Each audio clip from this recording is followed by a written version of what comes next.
about to. I think I should just start it up and then kind of wait like 5 minutes. I don't know. Only because it's probably best, like that's what I did with the kids. It is what I did with the kids.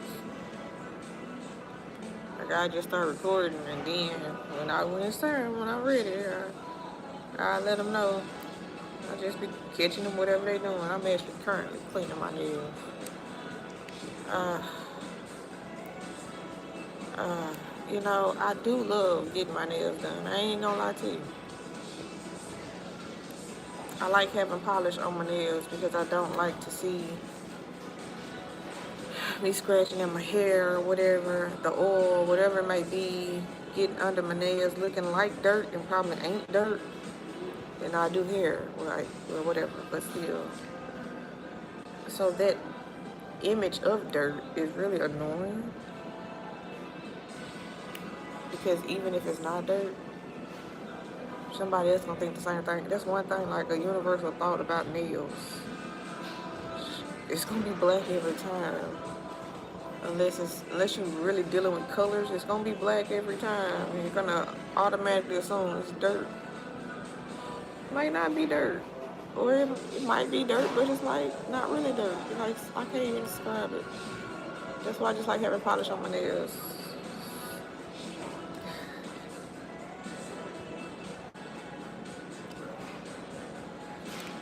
At the very least, having polish on my nails. I don't have polish right now, so I gotta keep them clean. Anyway.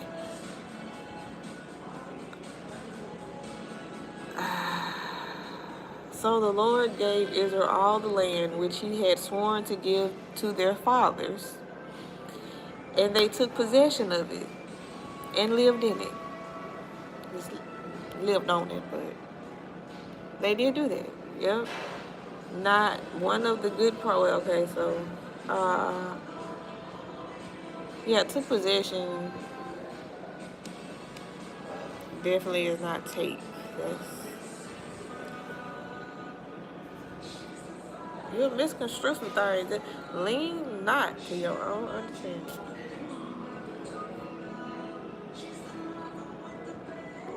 Oh, child, I promise I felt it at my knees.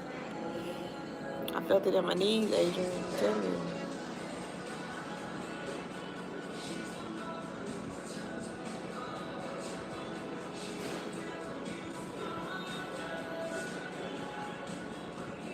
The promise and the fulfillment.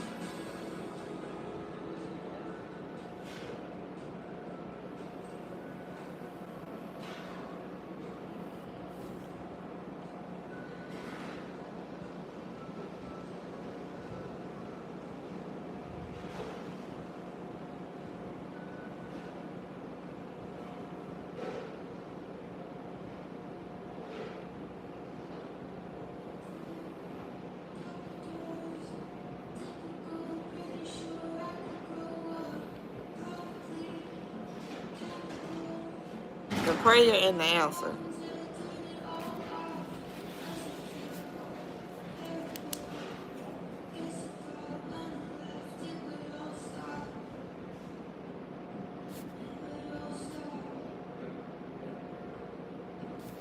Prayer and answer. Prayer and answer. Baby, you better say now. I like that one. Hold on now. You better whoo whoo wow wow bow bow. Okay now. Da.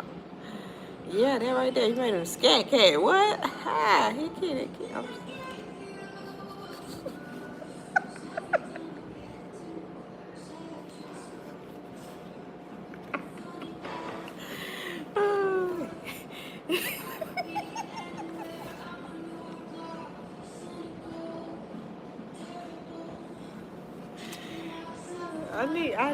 Maybe I do need to be a DJ. At this point, hold on. It's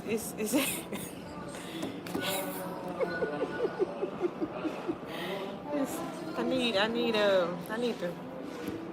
my DJ. I need my DJ to play.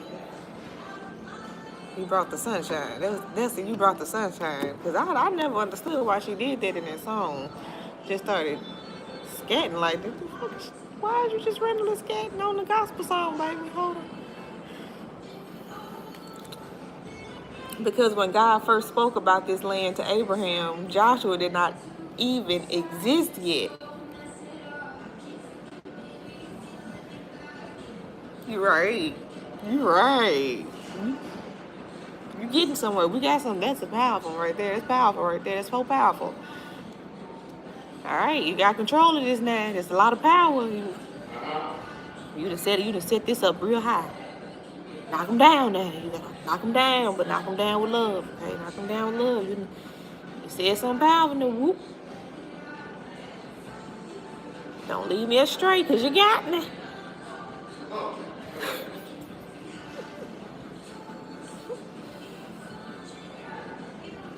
Generations had lived and died waiting for this moment. You ain't, baby.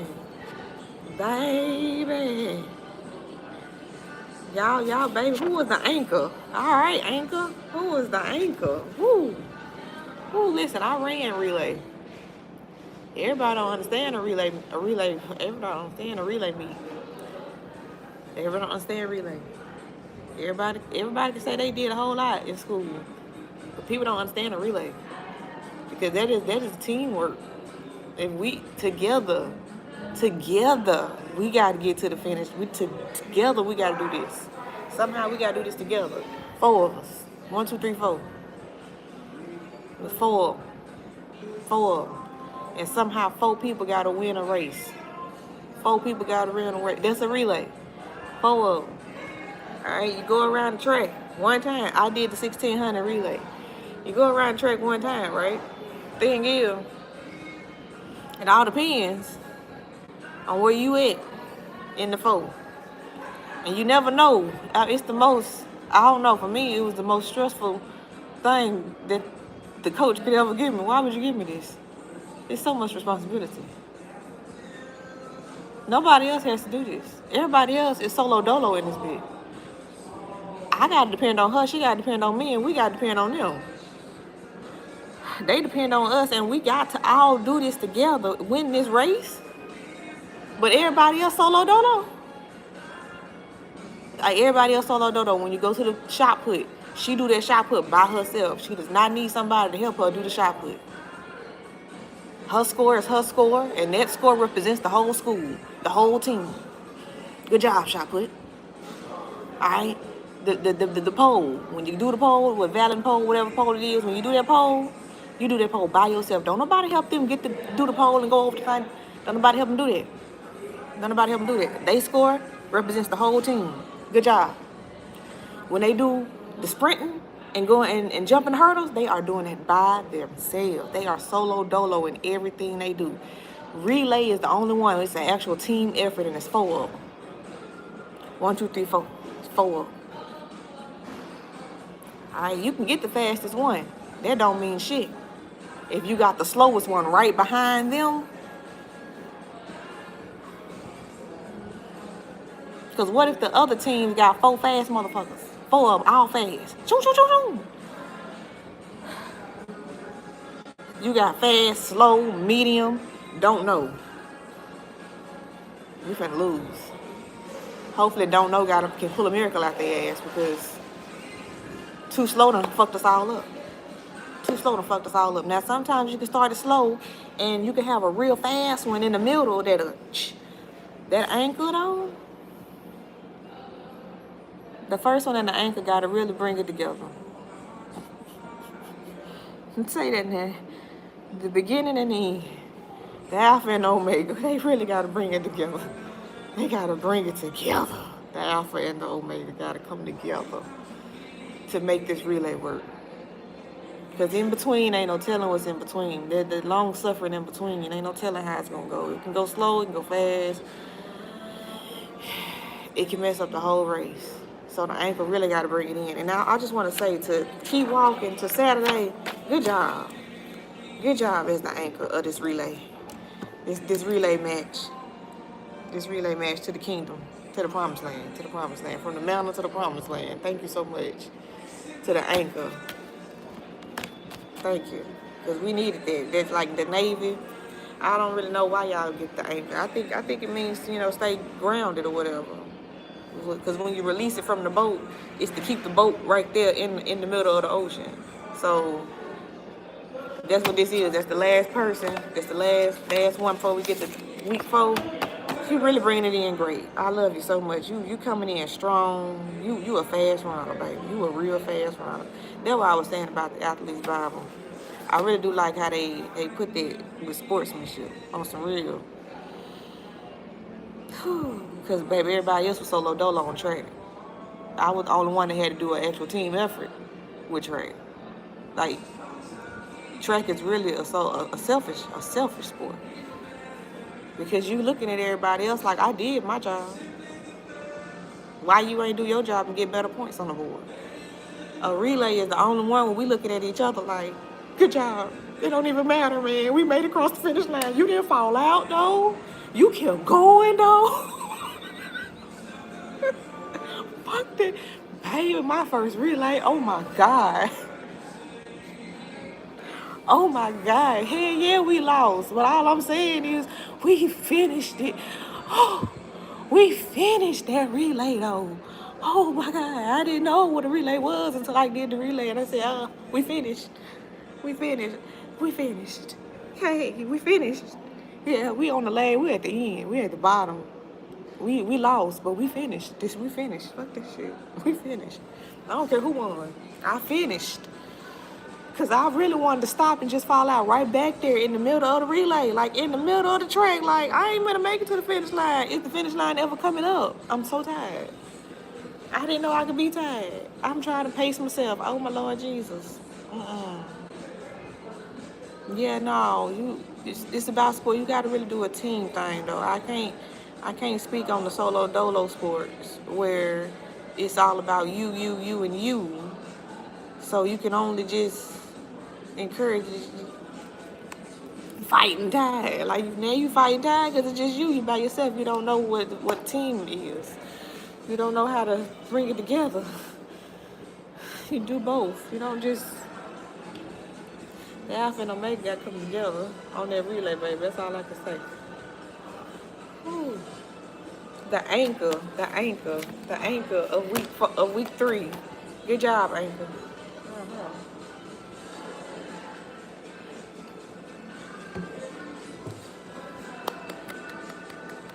So proud of you.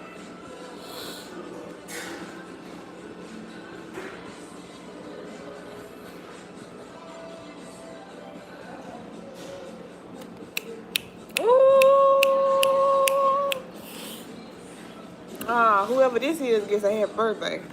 Whoever this is. Who hand was this? This is a totally different hand. Who hand was this? I like this. Happy birthday to this hand. I like there were years in Egypt where the promise probably felt impossibly far away. Then came the wilderness years where an entire generation lost sight of what God had said altogether. Moments of fear, moments of where people wanted to go backward because forward felt too difficult and too uncertain. We'll just say too uncertain. Let's just say too uncertain. Because, baby, ain't nothing more difficult than building pyramids. Can't be.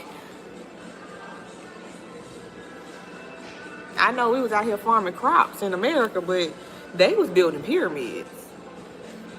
We are enjoying what they built right now. Like, that's a tourist attraction now. Look how the years have gone.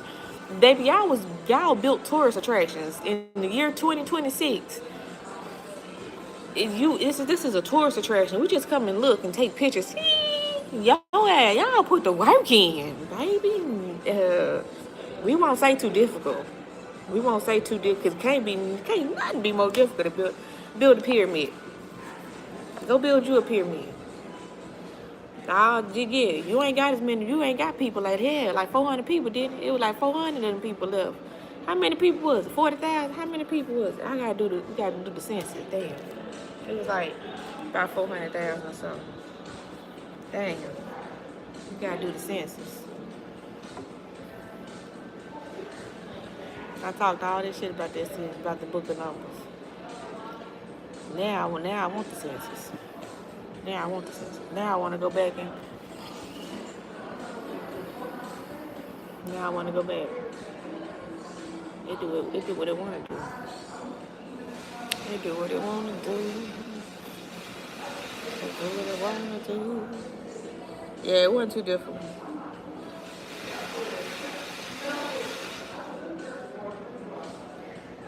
God did remain faithful to what He had spoken. God did. God didn't disobey God.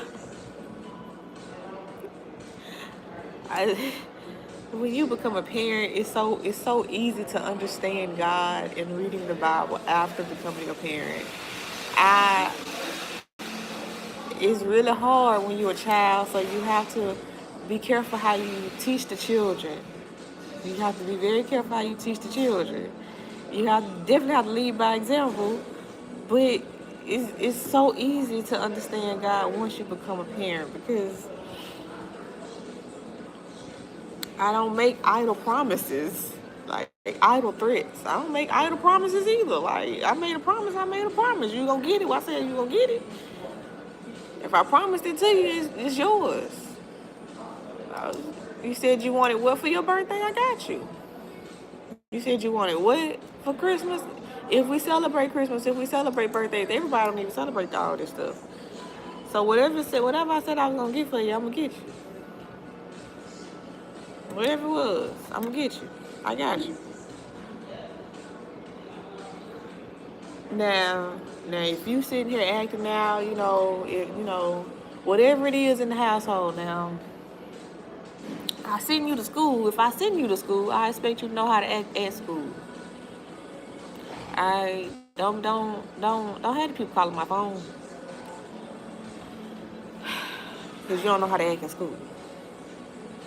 I don't want to get up here at no parent-teacher conference and they telling me my kid is the only one that don't know this and don't know that because they don't want to act up all the time. I can't get no good report like the other people. Just a wonderful sight. Love to have them. Awesome. Love them. That's what I want to hear. Because you asked me to get you this, and I want to get it for you, but you acting up in school like don't be doing dumb. Nah, you can't get it now. You can't get it now.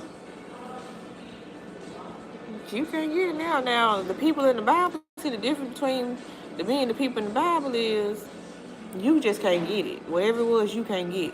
But they was getting swallowed up by the earth. He'd give it to him, but then he'd kill him like he was like really angry. God had anger problems, baby. And Moses did too. And it was really just the fact that he was the father. And at that time, Moses was the son.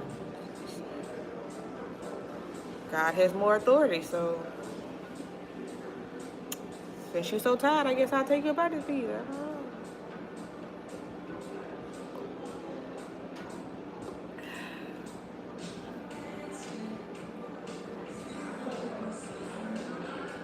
I don't know. I'm still tired of them sometimes, though. Still tired of them sometimes. We forget how long many stories in Scripture actually took.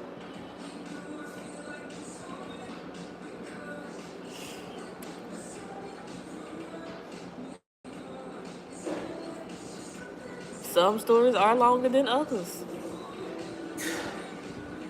Some stories you got a lot of detail. There's the details in some of the stories. Like King David. But really, the whole Bible, because all of them hoes was disobedient. They just kept being disobedient.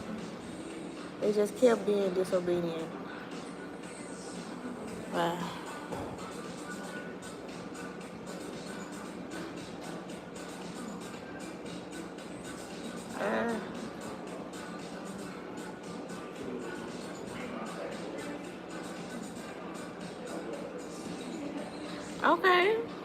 Okay, Joshua did do that.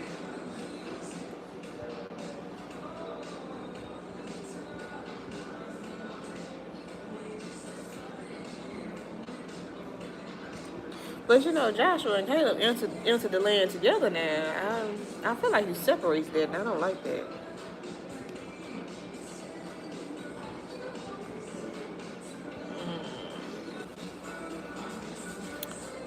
Good morning.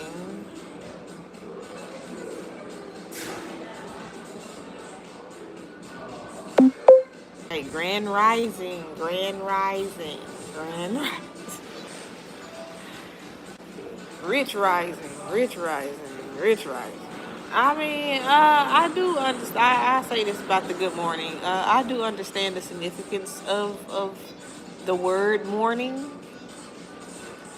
and I understand why we don't want to say good morning. Obviously, because power's in the tongue, and that's like, I mean, that is something that's like so easy to like just,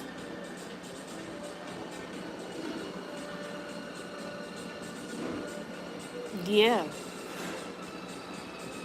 yeah, like, cause it's morning, it's morning, it's morning, it's morning. So that means definitely somebody died last night, right? And we're all having a good morning because we're still living. So it all depends on how you want to look at it. Like,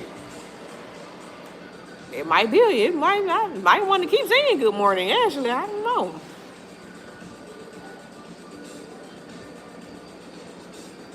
I was about to cut it short. I was like, yeah, I guess I should get with the grand rise and rich rise. But I didn't say good morning all my life. I ain't trying to be a Hebrew in this, a Hebrew slave mentality in this piece. But it is a good morning if I'm a live. I'm a living now. I'm a living thing in this piece. I'm a living thing in this piece. And somebody probably did die. I mean, people die every day. So if they die every day, naturally they die every night. I'm actually really happy to wake up. I, hey, I love everybody. I love everybody. I love everybody. I love everybody. So if they died, I'm certainly sad. One of my cells in my body is definitely sad and crying out to the Lord. You know, may the Lord rest their soul, type of thing. So it's a good morning. I'm mourning that person, even if I never met them. Even if I never met them. Why would we want it to be bad? Like, that's not what we want. We don't want no bad morning. That's a funeral at a funeral. Well, all that. Well, all that. It should be good. It should be a good one, because you still a living. You still a living thing. You still a living thing.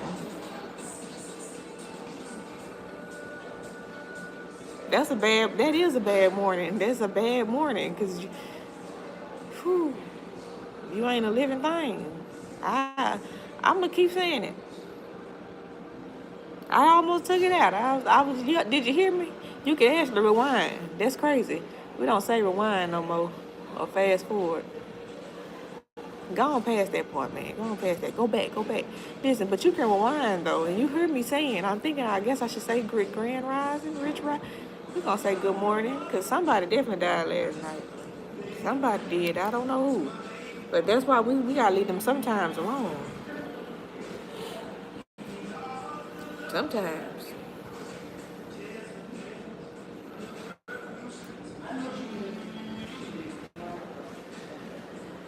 I don't want to live in uncertainty. That's living in uncertainty. I want to live in certain times. I want to be certain about the times I'm living in.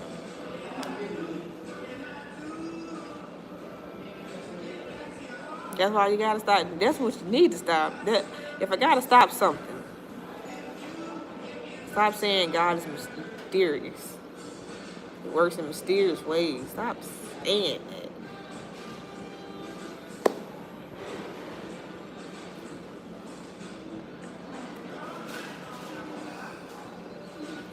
And you know, it's like I want to look at it as, you know,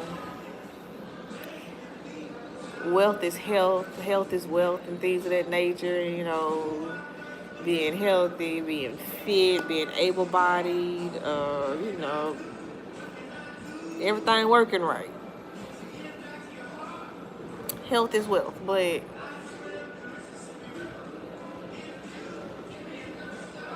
it does give you a different mindset other than just waking up. Like I can say good morning kind of feels purposeless. Like you wake up with no purpose other than to be alive.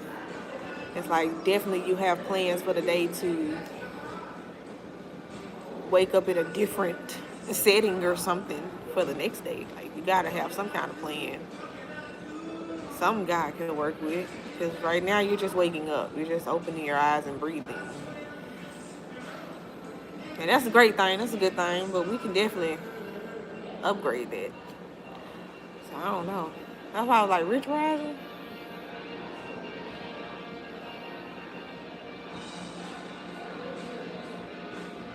But the grand is cool. Listen, I would love a grand right now. Right now. Is it a grand in here? Is it? I'm talking to it, huh? I'm talking to it. I'm looking right at it.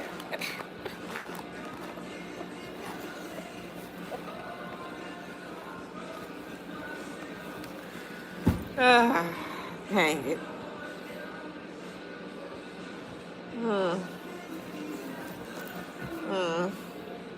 Yeah, we gotta start saying Grand Rising. You right.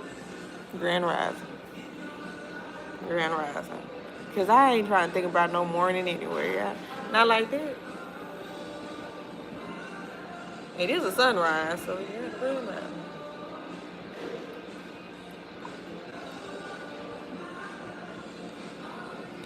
Yo, on some real stuff.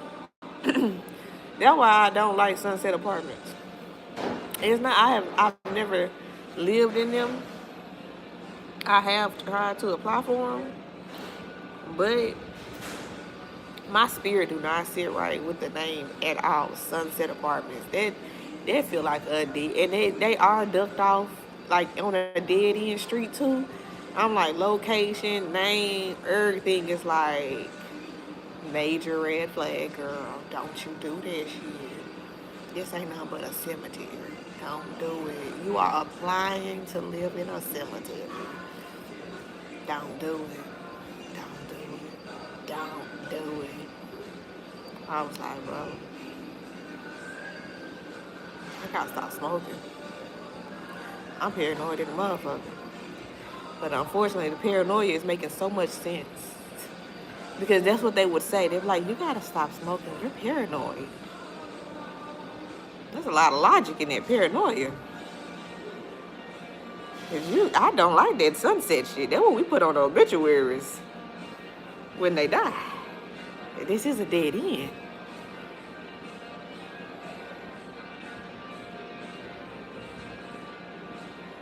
Whoever put all this together, they need to change this shit. They change all this, change the name, change the management, dig up some dirt and get the street open. Cause all I'm saying is I don't like this. I don't like this. Ooh, child. Ooh, child. My spirit said no, and I'm gonna go with my spirit. I'm gonna go with my spirit on that one. That's the Holy Spirit. The Holy Spirit said, don't do it, girl.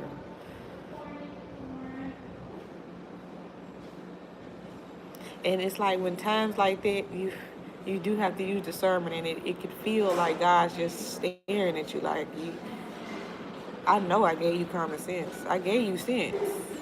You got common sense, you got book sense, you got street sense. You've been talking in your heavenly language for a good little minute now. You got sense. Figure that shit the fuck out. I know you're gonna make the right decision, though. I know you're gonna make the right decision. I have all faith in you, my child.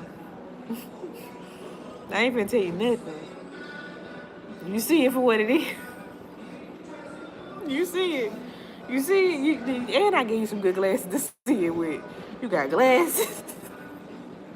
What you can't see? You can't see that this is not even. I'm saying let the Holy Spirit tell you. I'm gonna let the Holy Spirit tell you. Maybe Jesus will let you know. But I ain't gonna say a word. I'm gonna let you figure it out.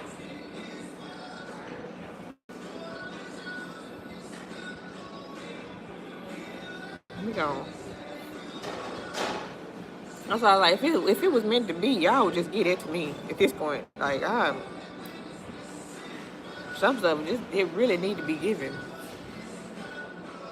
because it can be declined. You gotta understand that too. It can get declined. It can get declined. My go-to comfort food? I don't know. Steak.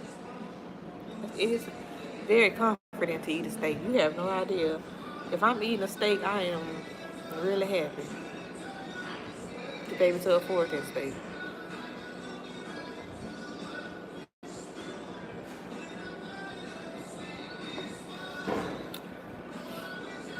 I've only had steak dinners with like 2 guys. That's crazy. Like dinner date, like actually going out to a restaurant. 2 guys. And both of them became my husband. I have not been out on the steak dip. Oh wait, no. Well, yeah, no. Well, yeah.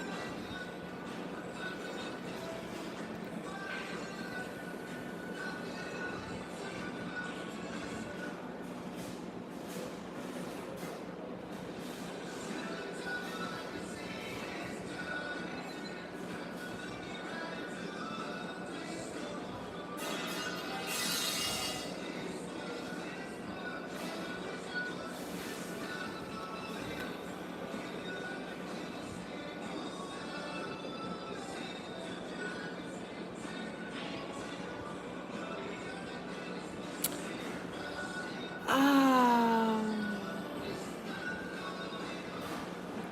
when you live in a world of sometimes, everything becomes somewhere, somehow, some way, someone, somebody, something. You can't give an answer to nothing. Everything is some. It's always a sum. But ain't nothing ever adding up to be a sum. Nothing's ever adding up to be a sum. Everything's getting subtracted. Everything's subtracted. I suppose that's still a sum though, huh? Is that still a sum? No, sum is for adding. Sum is for adding.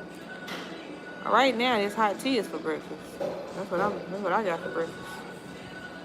And this word, God's word. Hot tea and God's word.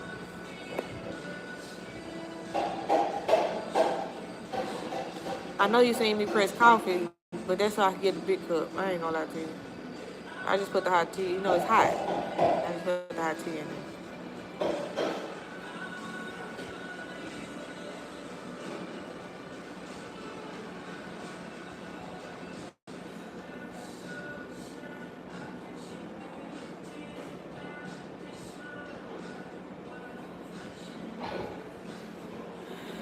I don't like living in the sun. It's like Sodom and Gomorrah. Sun.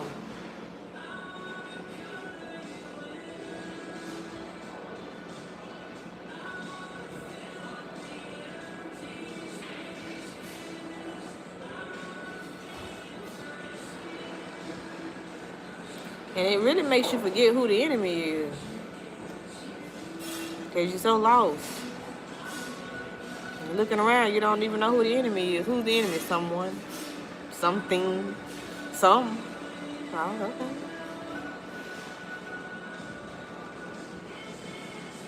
But what you don't know what the promise is. You don't know the enemy that's stopping you from getting the promise. You don't know who God is. Your heart and you have faith. You have a lot of faith in who you want God to be. You have a lot of faith in who you want God to be without understanding who God is.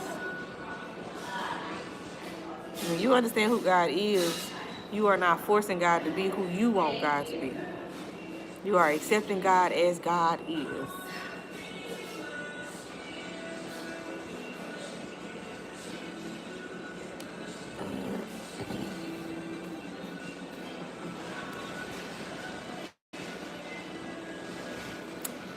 This is why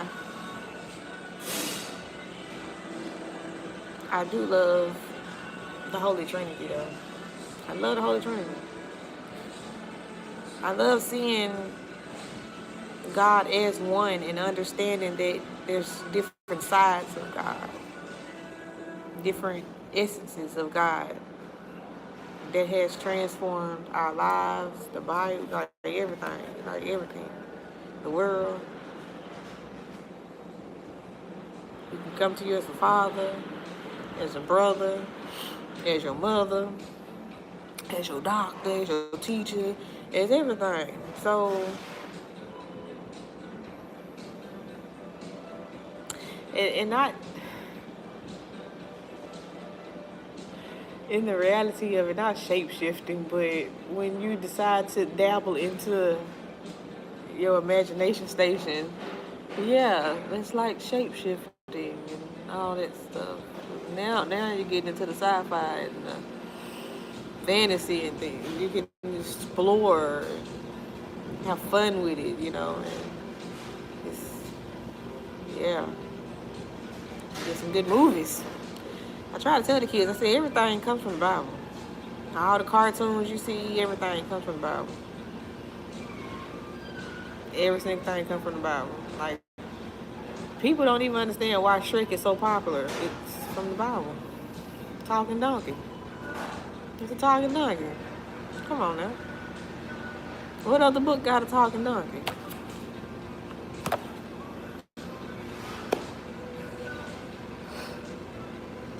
And the man was really just a warlock. Like, and he was a warlock, a sorcerer, or whatever, like, he did divination. And God was telling him to bless Moses and his camp.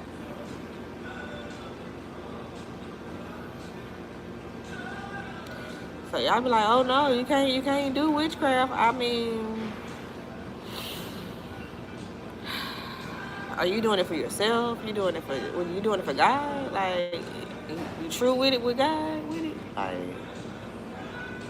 God moves your hands, God speaks through you, like, this is strictly God.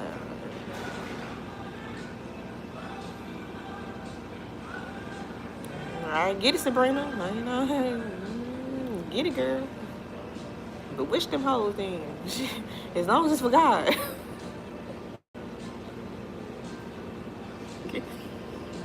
Get it. Sick 'em.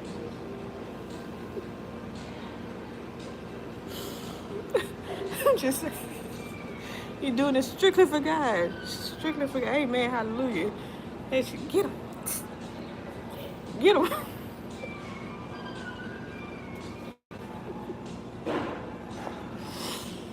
That's all I'm saying. That's all I'm saying.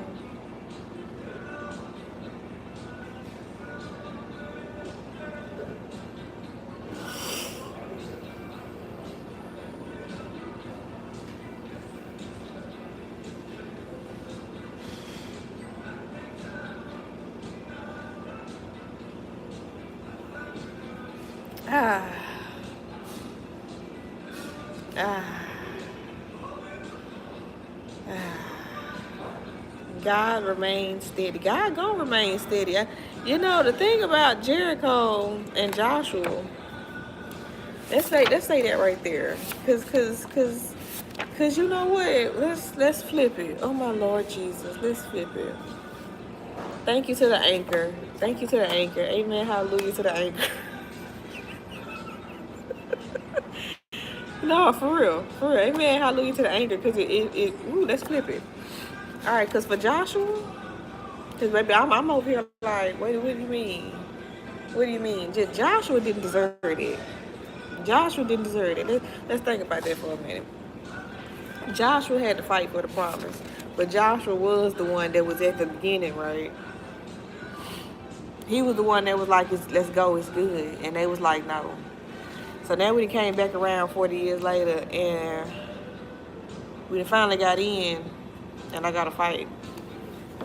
Now I gotta fight. It's not my fight. I was ready to come in this thing the whole time. It's not even my fight. It's not my fight. So I said this last year. I did. I said, I'm not Joshua. I'm not Joseph. I'm not none of them people. I'm Katrina Shanice. I'm KC. We ain't got to go no further than that. This not my fight. It's not my fight. So me personally, I was like, oh no, this, what we fighting for? You know, we talking about today's time. All right? We're not talking about Joshua's time. We're talking about today's time. Now, I feel Joshua. Joshua, you shouldn't have had to fight. Joshua, what you doing all this fighting for? Because you was ready to go from day one. You was ready to go. And you had to spend 40 years watching other people complain and do all this. Joshua shouldn't have had to fight. Poor Joshua, right? Poor Joshua. Oh, Joshua had to fight because the other folks was disobedient. You see how you run track? You see how track is so different from football? Because that was football right there. That's football. Joshua the quarterback. So when you got the little punt kicker don't want to do right, Joshua get in trouble. Joshua get that what Moses was. Moses was quarterback. They were quarterbacks. They starting guard, the point guard. Yeah, they them people. So the whole team, they got the whole team on their back. Like, one person do wrong, what the fuck is you doing? Get out of line. They're just like dancing dolls, all right? J6, all right? Golden Girls. Listen, the captain take all the hits. Captain take all the hits. Ship go down, captain gotta go with the ship. One bitch get out of line, what are you doing? Now, a lot of times when it's like dance dolls, stuff like that, that's really more on the coach. You didn't see this in practice? You didn't see this in the rehearsals? What was your clipboard? When that heifer fucked that step up, what was your clipboard then? So, yeah, they be falling on, they be, whoo, child. That is not track.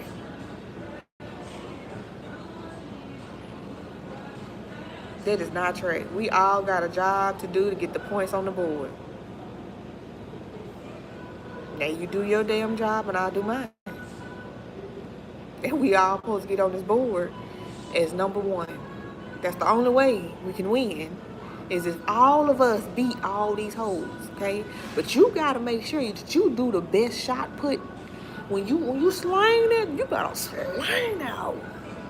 You do not step up to that. You see that? Do not be. That's gymnastics as well. Okay, we don't really do this as a team, but we a team. Because we all got to come together and put the points on the board. Number one points. Like, we got to hit number one status together. I got to be the best at the shot put. I got to be the best at this. I got to be the best at by myself. I don't have to worry about the bitch jumping the hurdles because I'm not the bitch jumping the hurdles. I'm the bitch with the javelin. I got the javelin. I got to make sure I get this javelin right, all right? I ain't got to worry about the shot put. All right, I'm a sprinter, okay? I sprint. Choo! All right, soon that's me, okay? I don't do all these other stuff. So the baseball and football and soccer, all y'all a team effort. Y'all got captains and coaches that take all the hits. That's not track. The only way we all take a hit is relay. That's the only way we all take a hit is relay. And everybody is real nice to the relay runners. Cause bitch, I did the best I could. We did it together. We did this. That's a team inside a team. Everybody don't make the relay team. That's a team inside a team. And we don't want to hear shit about no shot put, no javelin, no hurdles. I don't even know that girl. She is new to the team, baby. I don't even know her. I do the relay.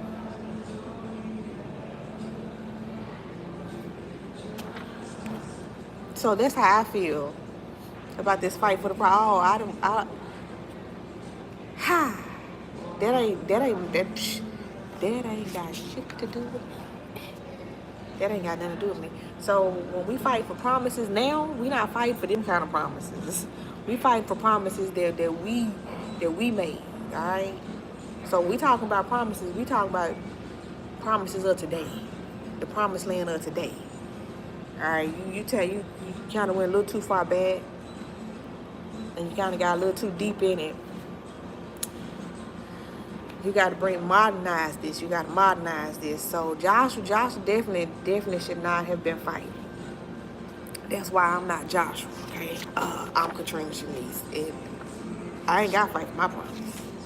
I ain't got to fight for my promise. But that is messed up for Joshua, though. That's messed up for Joshua. Joshua still had to fight. He had to fight somebody else's battles like that. And that's why you got to raise the children up the right way. You know, break these generational curses and cycles and things of that nature. So that the children don't have to fight them battles like that. Like on some real, the children ain't got to fight them battles like that if you set a course so that they don't run into all them demons like that. But we got to break them curses, break them cycles for real. For real. Because a lot of people say, we ain't no curses. Jesus died, but it's a cycle. Because if I did it, why did I do it? I seen my mama do it. Okay? And it's just like I was just going to say that about Divine Nine. It's the same as nursing. It's the same as all this stuff. Like, so why do you want to be a nurse? Why do you want to be a Delta? Why do you want to be a Zeta? Why do you want to be a Q-Dog? Why do you want to be an Alpha? Why do you want to do it? My mama did it. My daddy did it. It's in the family. That's basically, so if they jump off a bridge because they Divine Nine, you gonna jump off the bridge too? No, I ain't. When it comes to jumping off the bridge, you don't want to jump off the bridge. When it's plain and the question is plain in your face, so you gonna jump off a bridge? So you a bridge jumper. Like basically, if you come to me and I'm like, why do you want to do this? My whole family did it. That's tradition. So you a bridge jumper. We got the bridge jump in this piece. That's not the type of jumping that the alphas want. They don't want you to be bridge jumpers. Yeah, you got to get up there. You got to get them knees up there, but that's not the type of jumping we want. I've been practicing. That's not the type of jumping they want, though. They don't want you to jump like that.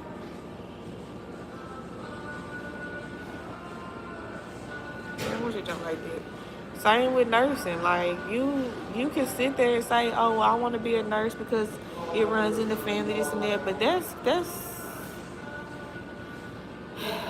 child, you gotta really want some of this. Some of this gotta be you. It's gotta be you.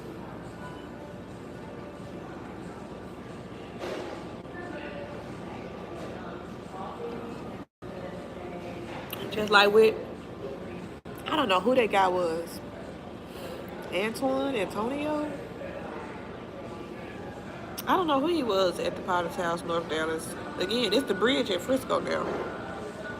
But he said he had been wanting to be a pastor since he was a kid. He used to get up on like his little soapbox and stuff. I hate calling it, but crate or whatever, outside and practice preaching. So that's something that's been dear to him since he was a kid. So to finally do it, at that time he was actually just an associate pastor. So he was really just getting started and was just telling everybody like, y'all, just to be on this stage right now, my dreams are being fulfilled. I don't need no mega church. I'm happy to just be accepted as the associate pastor of this church. My dreams are being fulfilled. That's something that I try to get somebody else to understand. Like if your dream is music and to perform and stuff like that, you can do that at a club, right? You can just do that at a little club. You ain't even got to go to, you ain't got to do Coachella. You don't need Coachella. You can do a little club around here, right? Like down the street, you can do a little club. You can do like Sam's Lounge or something. Sam's Lounge don't do karaoke, but still. I'm saying, like, you don't mind getting on a small stage because it's just your dream to be on a stage, correct? Like, do you know how hard it is to be on the stage? And that's not even about stage fright. It's like actually allowing you to get on that mug. Like you gotta, I don't want to say be invited, but it's just like the pool table. Don't get up here if you don't know what you're doing. Cause we serious over here at this time. There's a certain time when we serious, certain time we play with it. Certain times. See there? I like to be in certain times. Because sometimes you never know what you're going to get, but sometimes. Sometimes we play with it, sometimes we don't. Well, what times are those? I want to know what times you play, because I like to play. I don't like to take it serious. You don't tell me when, I don't know when to come. Certain times are when we are taking it serious, and certain times are when we are playing with it. Bet. This is not a time. This is not a time to play with it, gotcha. This is not that time. Sometimes you can still do that. So I don't like sometimes. I don't like that song.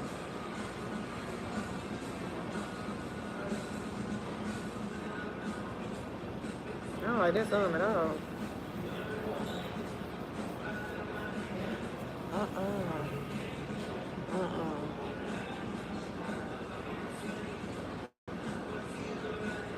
It's a good thing that Joshua was able to see the promise.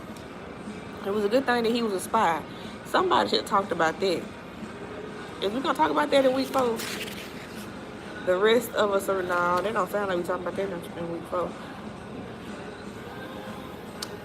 Yeah, we should talk about him being a spy and truly his wilderness. Like, if we're gonna talk about the fight for the promise, then this is the long suffering we're talking about.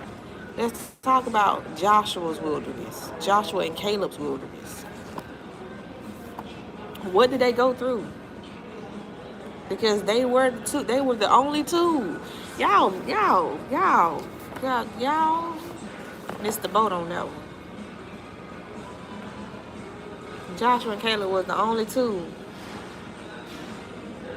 that seen the land, touched it. It was they was in there, and could come back and say it's a good thing. Let's fight for it.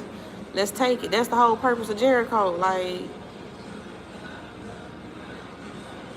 for 40 years, this man was like, this land, I know this land's still good. After 40 years, y'all was just saying last week how your grass was dead. Your grass was dead because it wasn't raining. You had dead grass because it wasn't raining. 40 years later, Joshua said this. Joshua and Caleb both was like, let's go. I'm so ready to be here. We whooping everybody ass. Got a problem with it. That's Jericho. Jericho had a little problem with it. They had to get their ass whooped. That was it. That was it. Because I've been believing for 40 years. I've been believing for 40 years. So what did he go through? Certainly the enemy came up against him in that 40 years, trying to discourage him and turn him away from the promise. We don't hear nothing about that.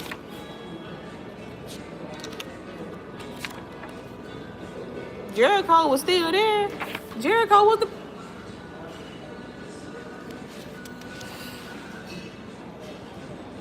was just a hurdle, baby. We just had to jump that hurdle right quick. When fear starts sounding reasonable, Joshua and Caleb didn't have no fear, remember? Fighting tied. Joshua and Caleb wasn't fucking tied. What the wilderness did for them, we don't know. We didn't talk about it. We didn't talk about what the wilderness did for Joshua and Caleb. How did it keep them strong and courageous? How was Joshua and Caleb strong and courageous in the 40 years? Because, baby, I mean, think about this. Y'all are men. Y'all act like y'all don't know. Y'all act like y'all don't understand Israel. Y'all don't understand low key? That man for real had to work for that man for 14 years before he could get the woman he wanted.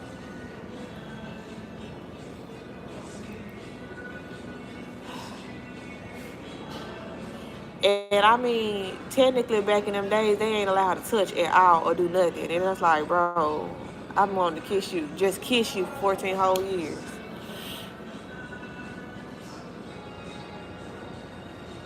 And don't let her be no tease. She done sit here and let them smell it, whiff it, every type of thing. Oh, a little taste here and there. Oh, hell no. And it's Joshua and Caleb on the promised land, and we walking around homeless because y'all don't want to go into the promised land. Moses done died and everything. And now we done finally got to the promised land. I'm whooping everybody ass. They got a problem with me. You scared? You shit what? Everybody can get it. What that man say? I don't know. Armani? Anybody can get it at this point. Like, by the time we get to Jericho, anybody can get it. We slicing ears. We shooting darts. Like, anybody can get it by the time we get to Jericho. I don't care. God ain't gonna get you. Joshua and Caleb finna get you. Moses is dead. This was basically Malcolm X versus Martin Luther King Jr. Like, Martin's gone, baby. All that kumbaya shit is out the door. No, baby, no. All that's gone. It's over with. You got it, baby. It ain't nothing. It ain't nothing to cut that. Like, for real. You got a problem with anything we doing now that Moses is gone. Cut it. You need to cut it. Go on, get that bitch up out of here. You turned into, what that man name was? You turned into Frank real hard. This is alpaca. You dabbed it, baby. You dabbed it. What the fuck? You turned into a whole lot of gangsters real quick. If you Joshua and Caleb, by the time you get to Jericho, baby, I'm not Moses. I'm not Moses, okay? Moses let you do this. I'm not letting you do that. We're not doing it because I'm not walking another 40 years. That's why. I'm not finna sit here and see nobody get swallowed up. You're not finna be complaining about no manna. Like, it's new management. New management. We vetting the hoes real hard around here. Ain't not nan hoe coming up short. If the club is packed, ain't not nan hoe coming up short. Who, baby, listen. What you did with Moses, you're not doing over here. I had to tell you, what you doing, what you did with Moses, you're not doing over here.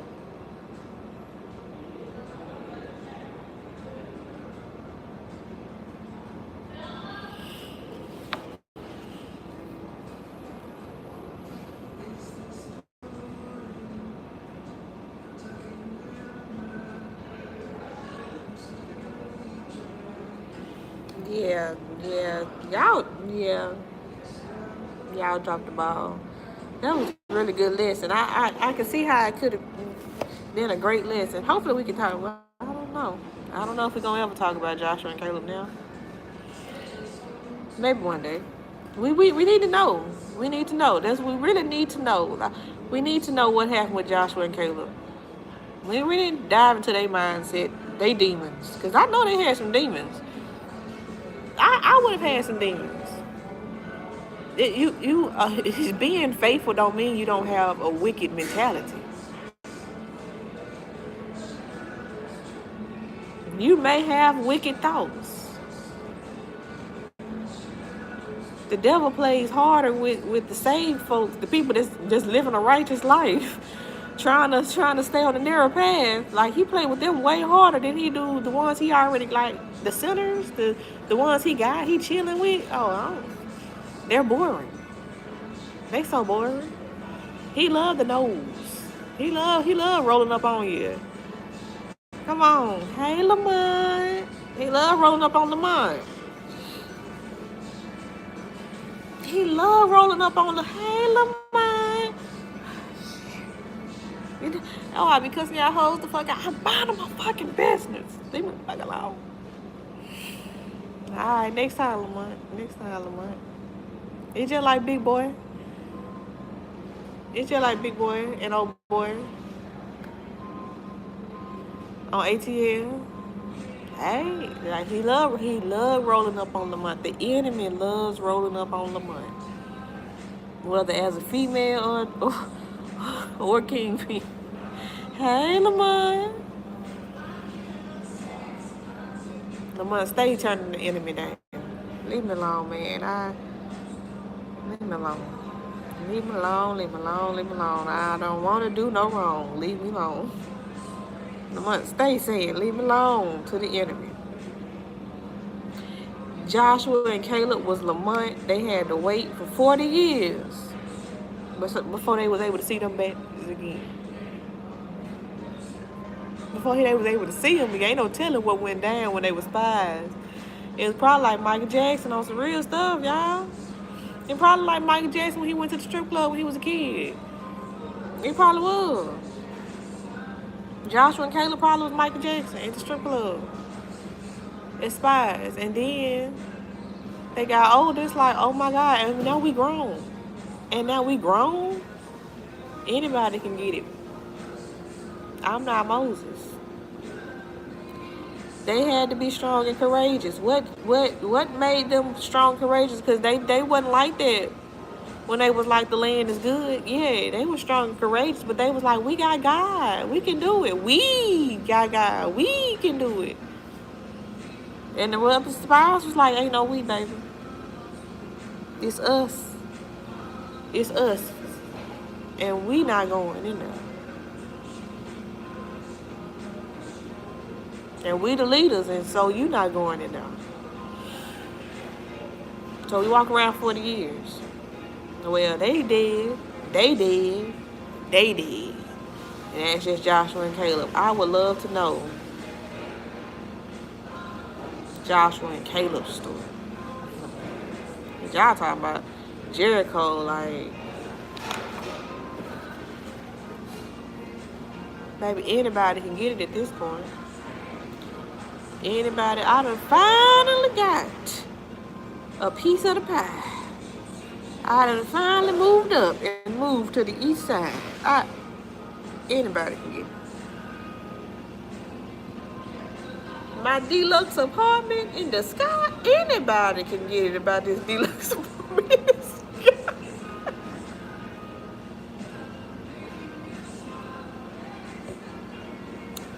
About my George Foreman and everything. Yo. That's how much I like HGTV and Home Goods and things of that nature. Like, my entire childhood looking at those magazines. I really love the George Foreman's. The indoor grill marks and all that. Like, oh.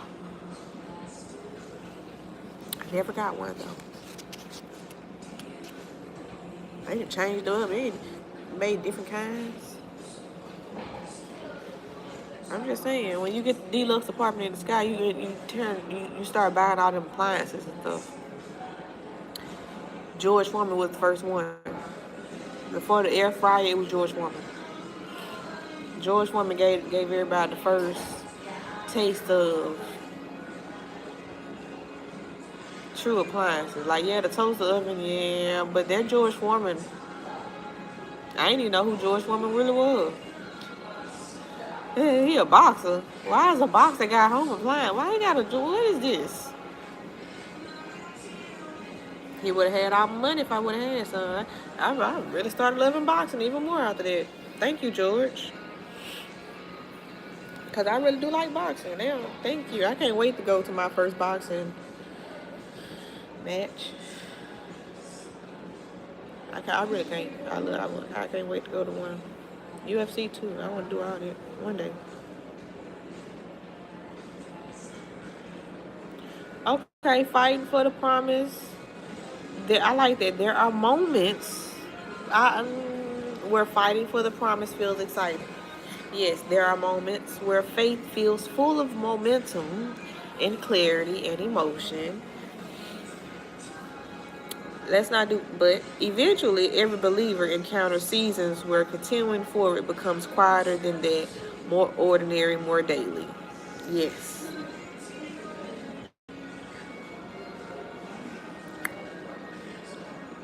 That's because you've settled into your promised land, though.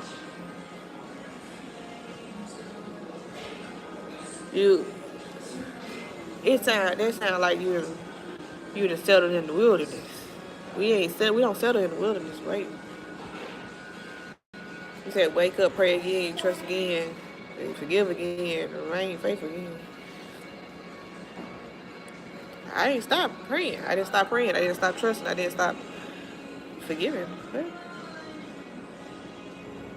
did I miss something? I missed something, didn't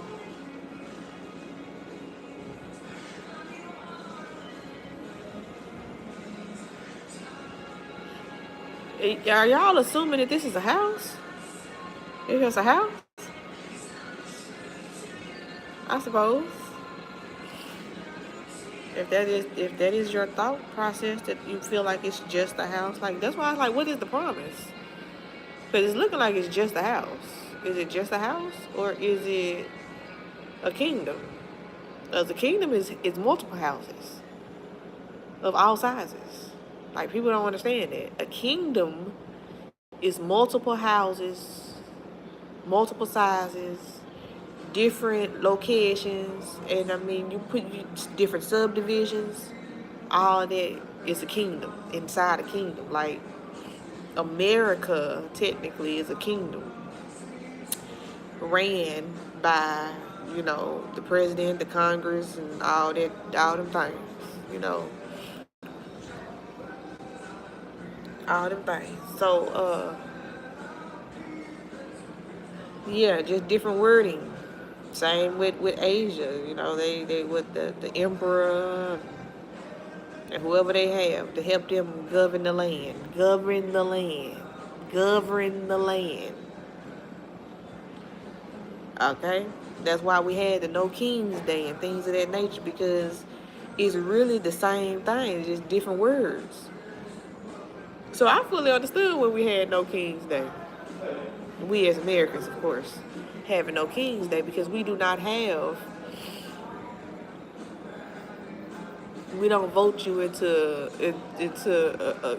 a king, a royalty position like that. Like, you're the president, you're supposed to be here for only a certain amount of time, and yada yada yada. This is a democracy, yada yada yada. Oh yeah, well, it's not a dictator. Yeah, well,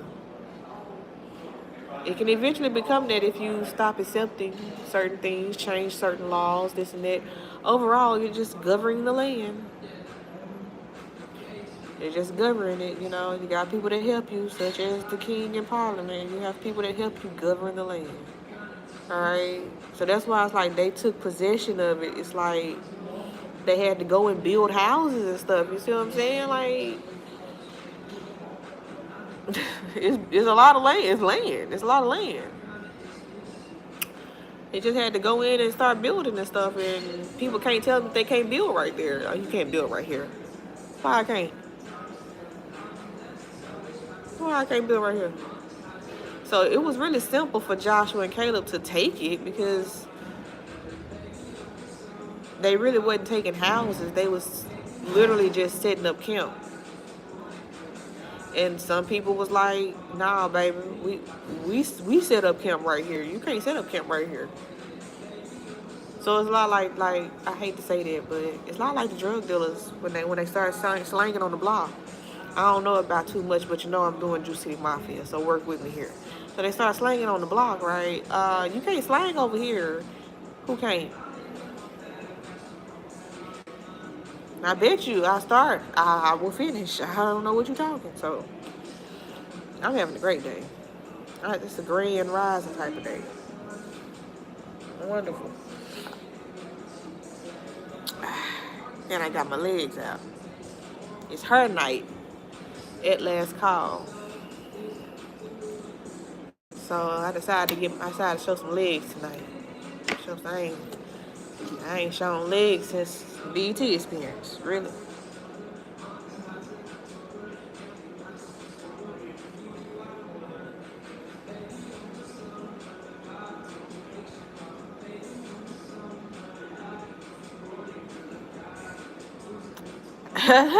It's because y'all got mosquitoes. Y'all got mosquitoes. I don't like no mosquitoes. I ain't want to show it since the BET experience.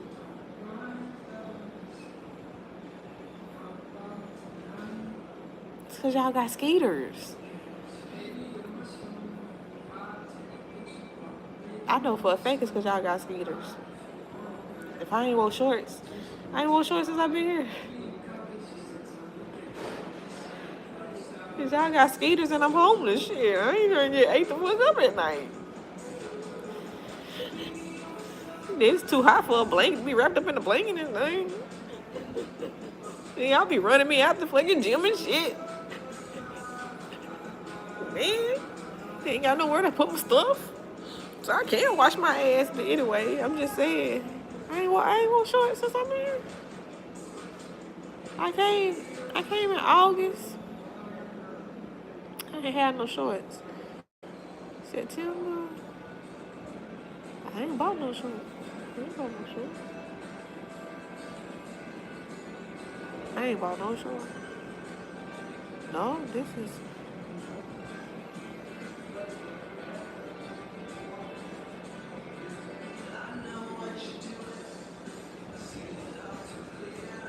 I really ain't want no shorts since I've been here.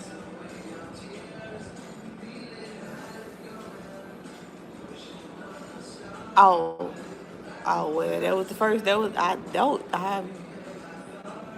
why I like them pants. Cause I thought they were just shorts. I like them pants. I did. I seen them again. I said I ain't gonna get them this time. I ain't know the cheeks was out there hard. I ain't know the cheeks was out there. Those some Daisy Dukes. Those coochie cutters. Those are coochie cutters with some lace to it. I like it. Picasso. I like it. Man. Well, we wearing shorts. We got the legs out now. Listen, don't come up in this thing. What you outside for if you ain't got your legs out? You don't even know how bad I want to put my legs out. Actually, I wanted to put them out there a long time ago. I ain't do it because I got mosquitoes. Just to be honest with you. And they bite me through the clothes, so it's like I just didn't feel like getting ate up. It to cool down a little bit, so just for a little while.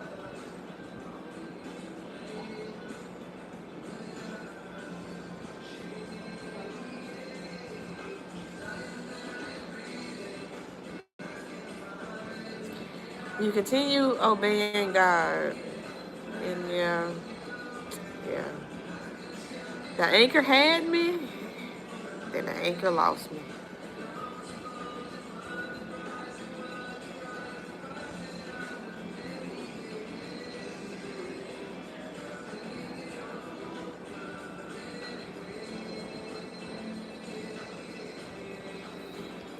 I like it. You really missed the ball. You didn't drop it. You didn't even have it. You missed it. You missed it. That was that. I could cry. I could cry about how it was missed. It was set up so perfectly. It really was.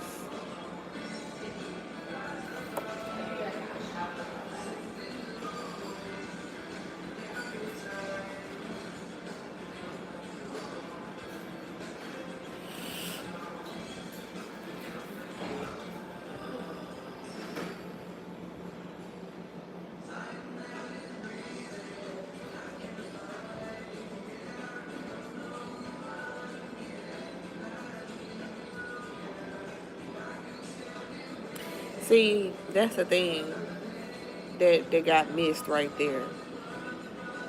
I think that is why Joshua feels so moving near the end of his life. By then, he is no longer speaking as a young man full of anticipation about what God might do someday. He is speaking as someone who has watched God carry an entire nation through decades of impossibilities. But what did God carry Joshua through?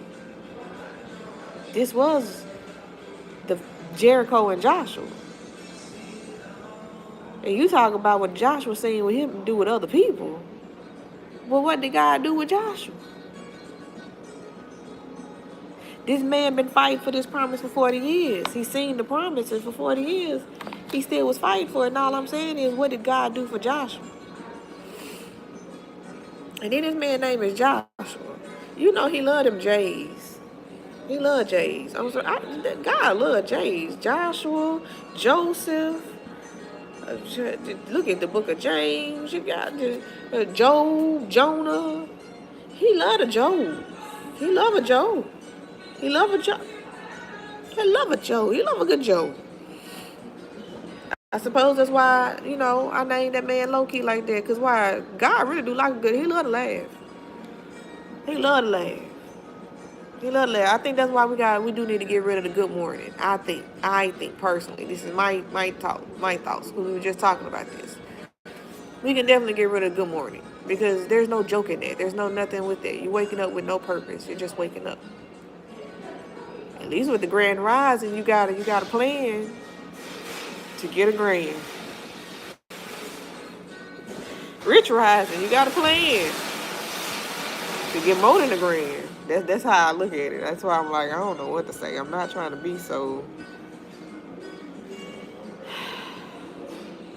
money. I'm not trying to be that way, but it's like grand, rich. Like, is there another way to do this? Another way to say it? Do y'all say good rising?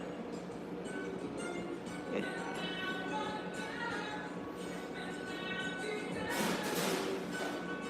Do y'all say good rising? God rising?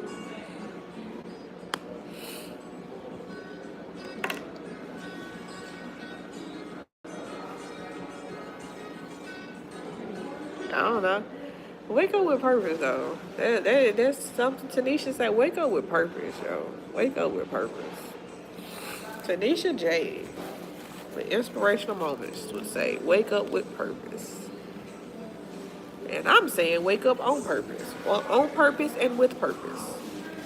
I'll be out here just waking up. Just waking up. I'm just woke. I would like somebody to wake up with me. With their arms around me and me snoring in their ear. Because I think I do snore. I don't know. I probably do. Especially now my nose is a little stopped up. It'll cool down. It'll cool down in here. I'm a sucker for plaid, y'all. I'm a sucker for some plaid. And I think I got my shirt too big.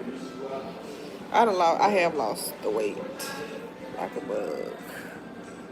Oh, that's a small. It look big. No, it look huge, don't it? I tricked it together. We just learned this together. This is a small. I thought it was large.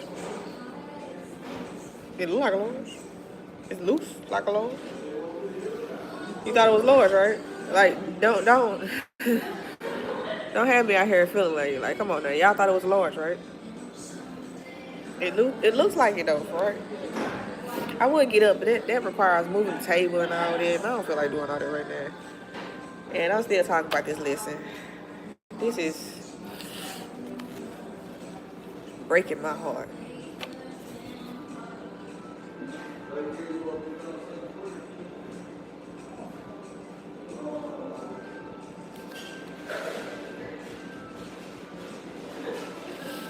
He had seen rivers part. No, he didn't.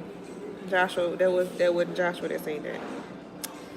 Seen walls fall, yeah, but that manna, something like it. See, what Joshua truly witnessed, y'all don't talk about. So we don't really know what Joshua seen. We don't know nothing about Joshua. We just know that Joshua marched around Jericho and the walls fell. But why would God move his hand in such a powerful way for Joshua? What kind of servant was Joshua? That's all I'm saying. Because the rivers and the walls and the manna We just picking up where Moses left off. We ain't really reading what happened to Joshua. We just understanding that Joshua picked up where Moses left off as far as leadership goes.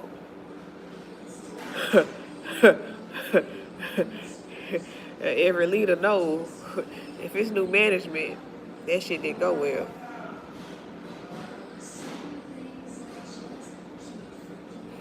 Somebody got their ass whooped.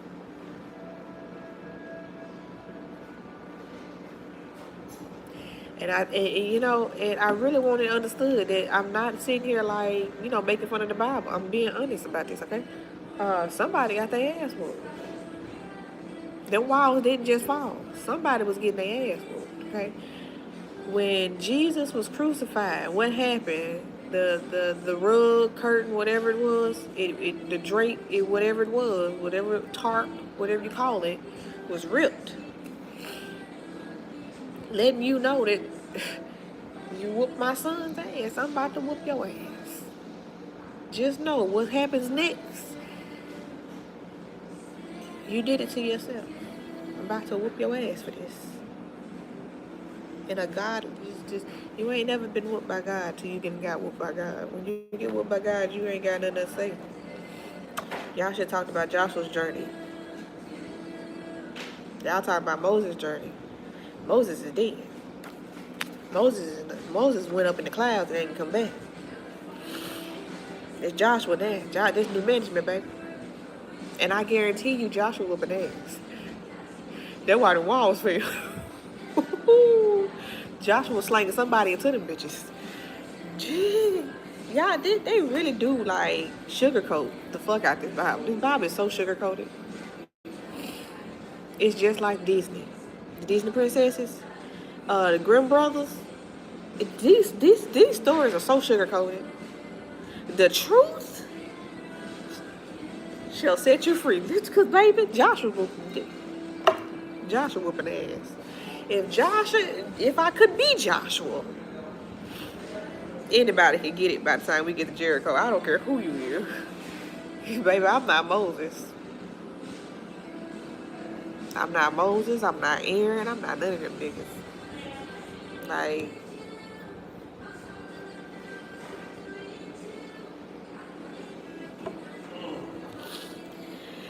to hear Pastor Danny say, they should be slapped. Somebody slapped them, though. Somebody was seeing it in real lifetime. Like, in real time, somebody seen it and thought the same thing, but they did it, though. We so many years later, and we looking like, dang, somebody should have. Somebody did. I feel it was Joshua. I think it was Joshua was slapping down. The way Bernie Mac come out, when Chris Rock become the president, and Bernie Mac is like the vice president or whatever, he just come through, just pow. That was Joshua. Anybody can get it. If we done got to Jericho, I'm not going another 40 years. Anybody can get it. Anybody.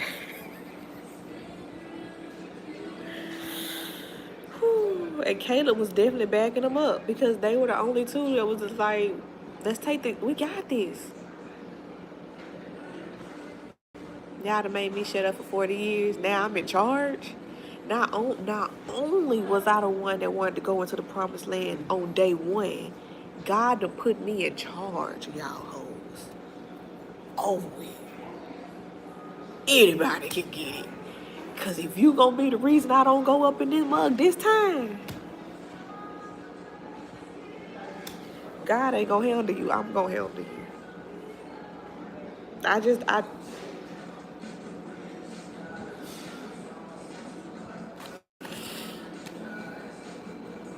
Anybody can get it. Anybody can get it. Like, you have no idea. Maybe because you ain't been homeless before. Is this what it is? You ain't been homeless before? You ain't been without? You ain't never been in poverty? Have you ever lived in poverty? Have you ever lived in poverty? You ain't never had no Section 8? I ain't never had no Section 8. That was the one thing I wish I could have got. Some Section 8. I sure applied a couple times. I can't get no Section 8. It's all them old folks still on that. That's why I started granting 25. The Lord was like, you guys, if you look the part, maybe they'll give it to you. So he gave me gray hairs. So like, there you go. There you go in there. Yeah, put a hump in your back. There you go. Not an arch. Oh, damn.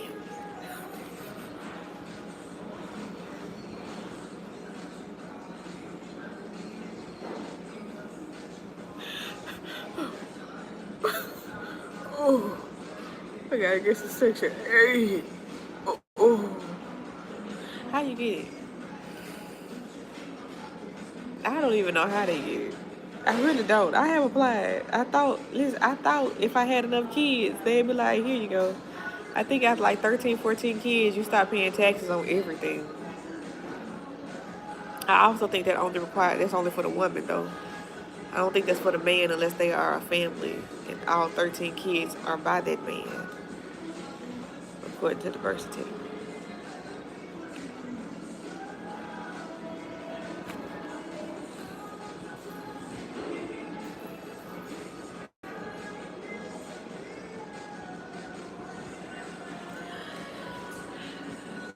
The story of Joshua reminds us that God is still capable of bringing people into places they once thought were impossible to reach. Joshua never thought the promised land was impossible to reach.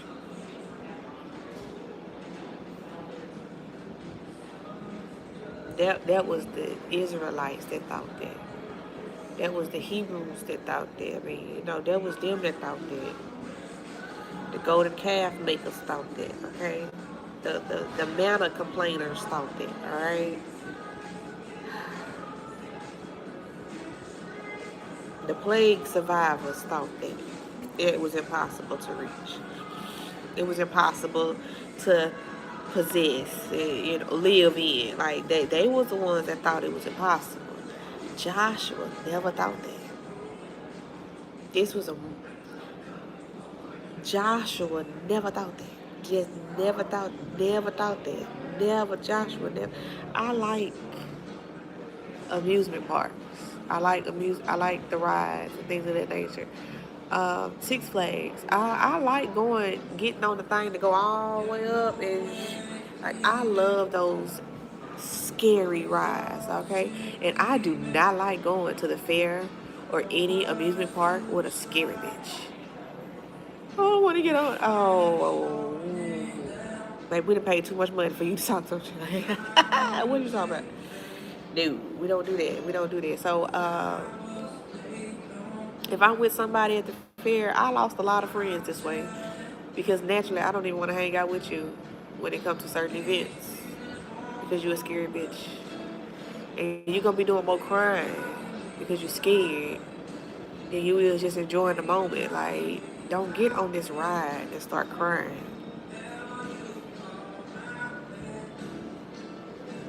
Because it ain't that damn scary, bitch. It's an adrenaline rush, that's it. Just scream, just, woo, you ain't gotta do all that. I'm so terrified. It's bitches like you that slip out the seatbelt. I don't even know why. Take it up with God. I don't know. It's whatever you want to get me, love. Whatever you say is for lunch. Whatever you say is for lunch. That's where it's going now. It's whatever you say is for lunch.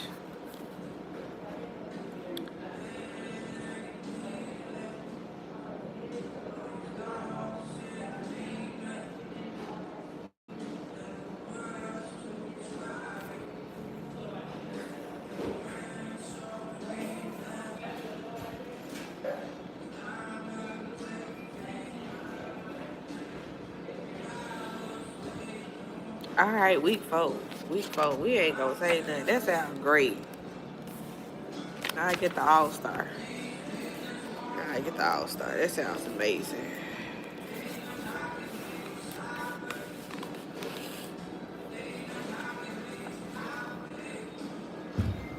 Or a grip bowl. I might get a grip bowl.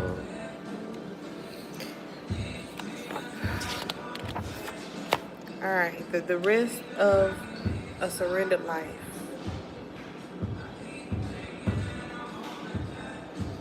The dark room.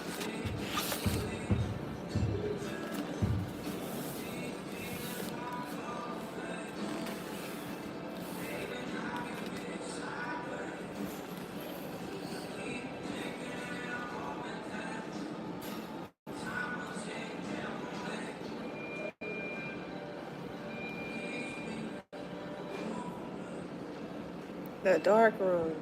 Alright. This something totally, oh my lord. We just keep.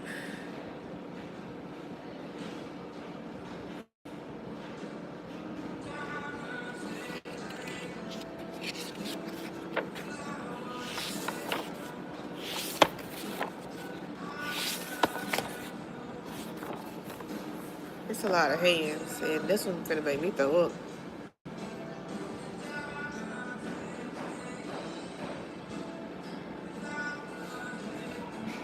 I I see it already. This I thought I was mad.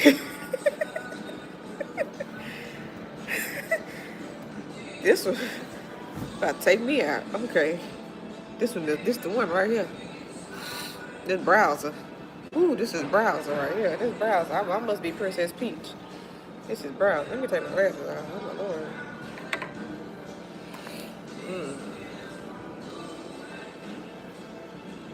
I can't see far away. I can see this right here. This is nothing. Alright, I can see that it's a little small, you know what I'm saying? I can see it though. But like, if I didn't already know what that was, I wouldn't know what that is. As far as the building goes, we ain't gotta see what I'm talking about. Same thing like over there. If I didn't already know what was over there, I wouldn't know what was over there. I see cars. But if there was a sign, I would have to already know what that sign is to know what that sign says.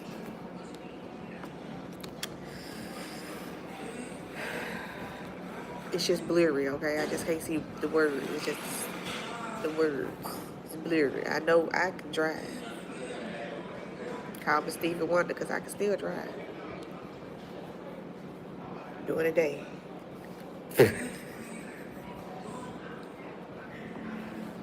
The lights be a little bright at night. During the day, I'm good. Good. Can't see the signs too well at night, obviously.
I couldn't do the photography one.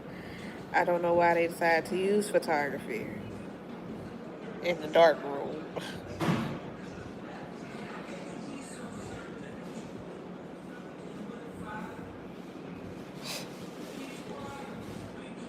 Seed time and harvest. Seed time and harvest.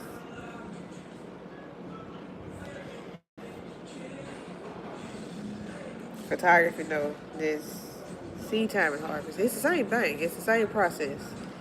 It's just the wording. It's just the wording. So the thing is, photography versus plants. All right. The P versus the P. Right. So photography versus plants, and why planting would be better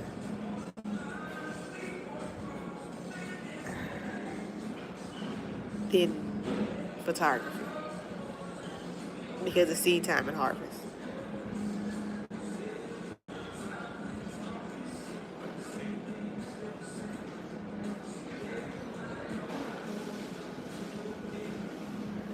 The image that God has for my life.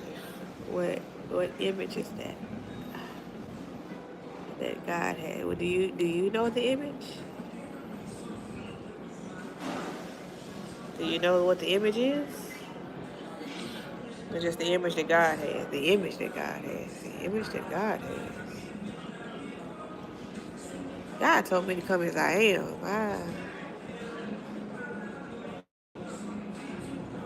I made it His image. I don't. The image that God has for my life. Take time to shape and form the character that God wants me. The characteristics and the traits, the standards and morals. Does take time to develop. Spiritual gifts, yes, amen. The long suffering, hallelujah. I don't know the image that God has. I don't know what that image is. What is it? It's not a right or wrong image. That's why it's like, what is the image? It makes it seem like it's a right and wrong way to be a woman of God. It's like, don't do that. Don't do it.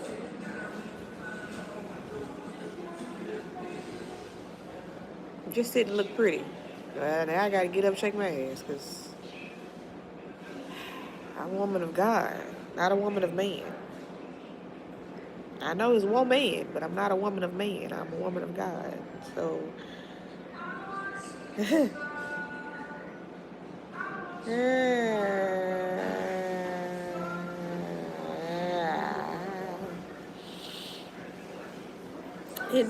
that's a really weird statement. This development process is not to harm us or to keep us from having fun.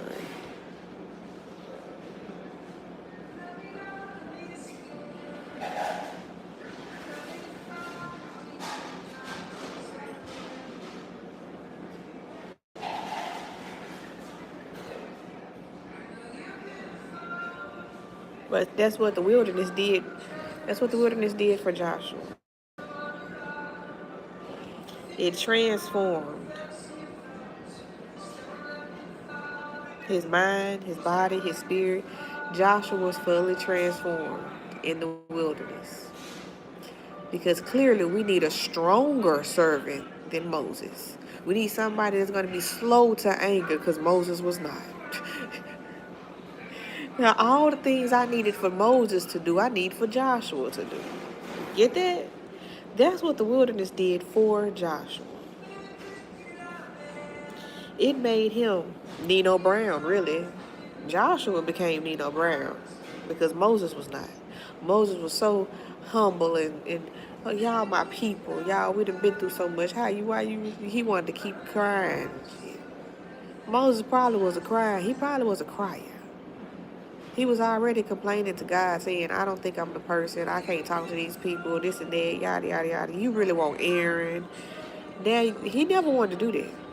Moses never wanted to lead nobody up out of nothing. Moses seen the truth for himself. He's like, wait, that ain't my daddy? I thought that was my daddy. That's not my daddy. So that's not my mama either? That's not my mama? My mama is your mama? And your mama is my mama?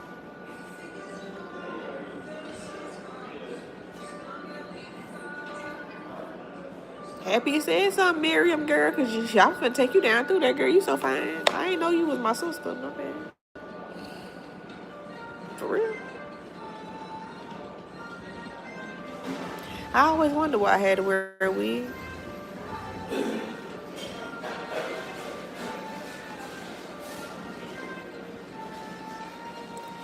It was something weird with the hair texture. I thought I was just a different kid. I just thought I was,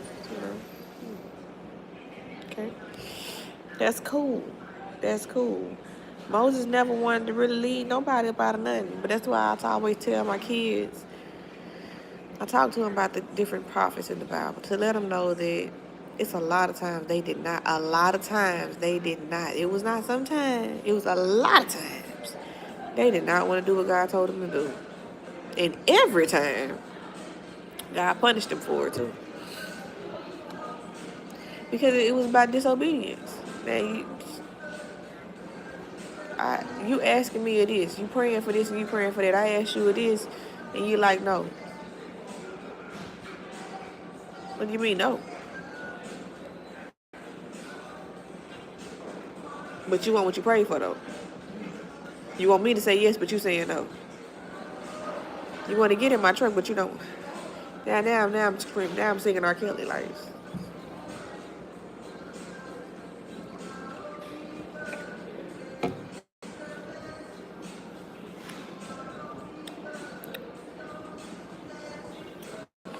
So,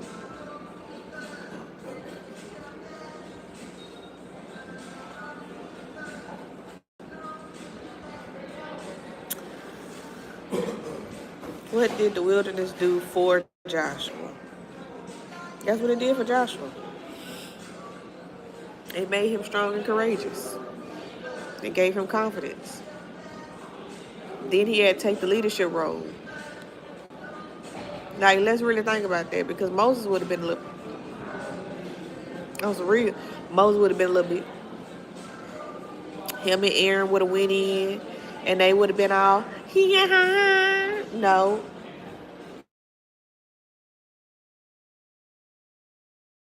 This ain't no kumbaya. This ain't no kumbaya, baby. They don't even want you with this place. This ain't no kumbaya.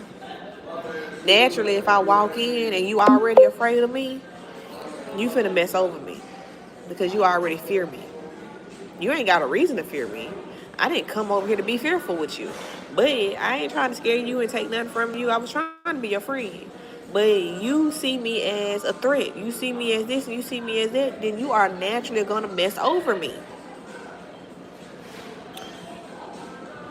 That's just what it is. Because it's the whole I got to get you before you get me. I wasn't trying to get you. Wasn't trying to get you. And that's how Jericho was. You read it in week 1, you read it in week 2, you read it in the Bible. That's how Jericho was. We was afraid of you, baby. We was afraid of you. We had already heard about you. We was afraid of you. You was afraid of us, but we was more afraid of you. Okay, cool. That means they were gonna mess over y'all. They were gonna let you come in, they were gonna let you eat good, and they were gonna mess over you. Because eventually, they felt like you was gonna mess over them. They was already afraid of you. Now Joshua came back around. It don't matter what you do. God said, "This my land, bitch. It's my land." It don't matter what you do. I came back around the second time. We got a whole new leader in charge. It's a whole new leader in charge. You thought you knew what you thought you knew? Oh, here come Moses. Moses. Say Moses. It's Joshua now, baby. It's like a ranking bowl now.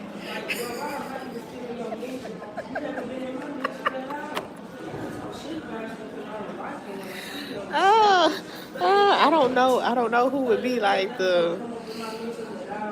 I don't know, but that's kind of how it would go. You thought who was coming? Oh, that ain't who came.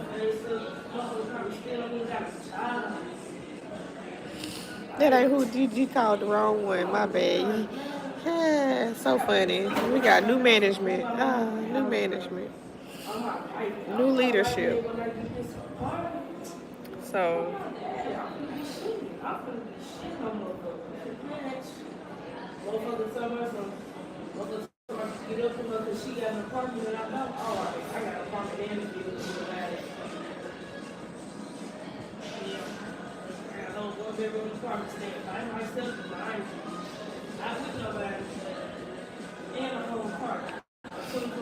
see, that's the problem with the who and the what, right?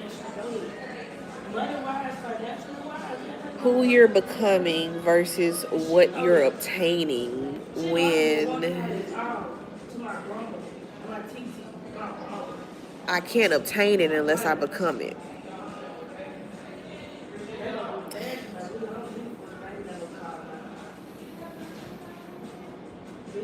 What I tell my kids, it's definitely a mindset that has to get shifted.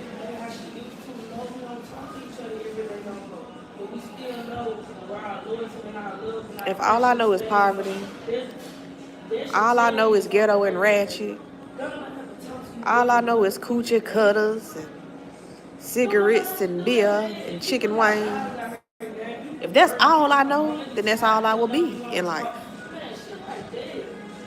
If I grew up eating chicken, collard greens, and pig feed all my goddamn life, then that's what the fuck I'm gonna feed my children.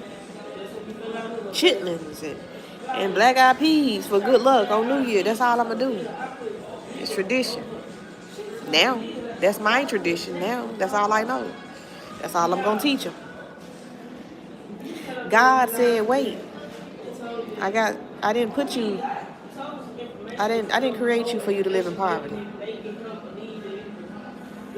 I didn't create you for you to eat slave food all your life. Ain't nothing wrong with your little pig. You can get your non-sweating pig, your sweating pig, whatever the fuck you want pig. I don't give a fuck what kind of pig you get.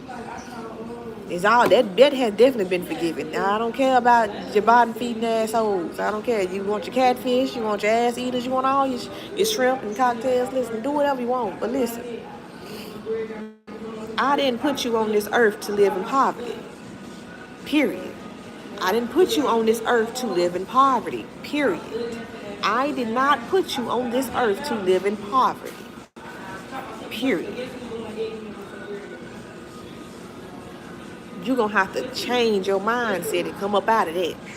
We got to come up out of poverty. How we come up out of poverty? God made me Joshua.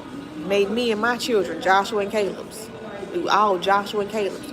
When we walked up into what was considered a mansion to us.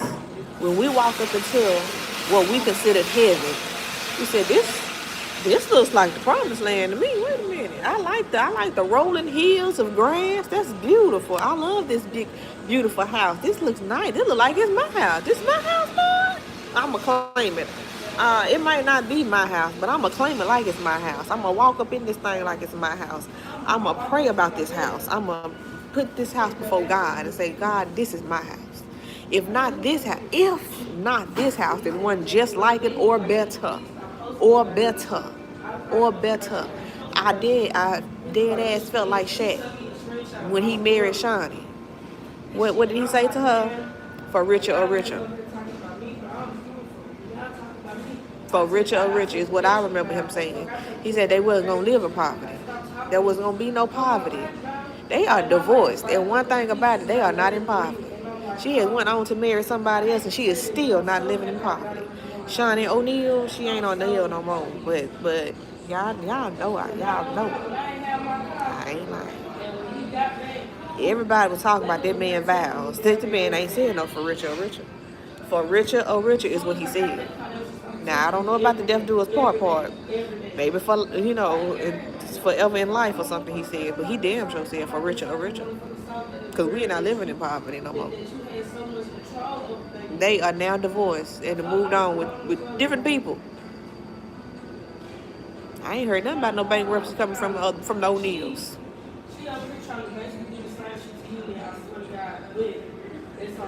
He put it before God. It didn't matter how it went. That man said for richer or richer. I've been in love with that one. I need a man like that. You can change the vows. You can change the vows. I like that though. For richer or richer. Ain't no poverty, bitch. End times on that poverty. Ain't no poverty.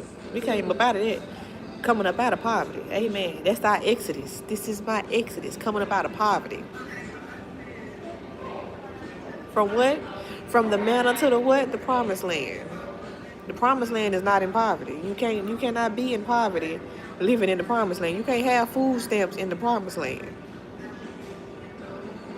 Poverty does not exist in the promised land.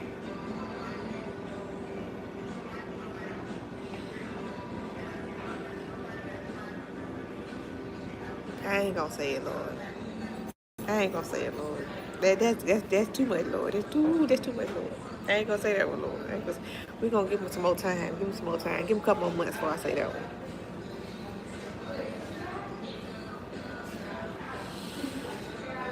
Poverty is not in the promised land. I guarantee you that. Food stamps and welfare, it's not in the promised land.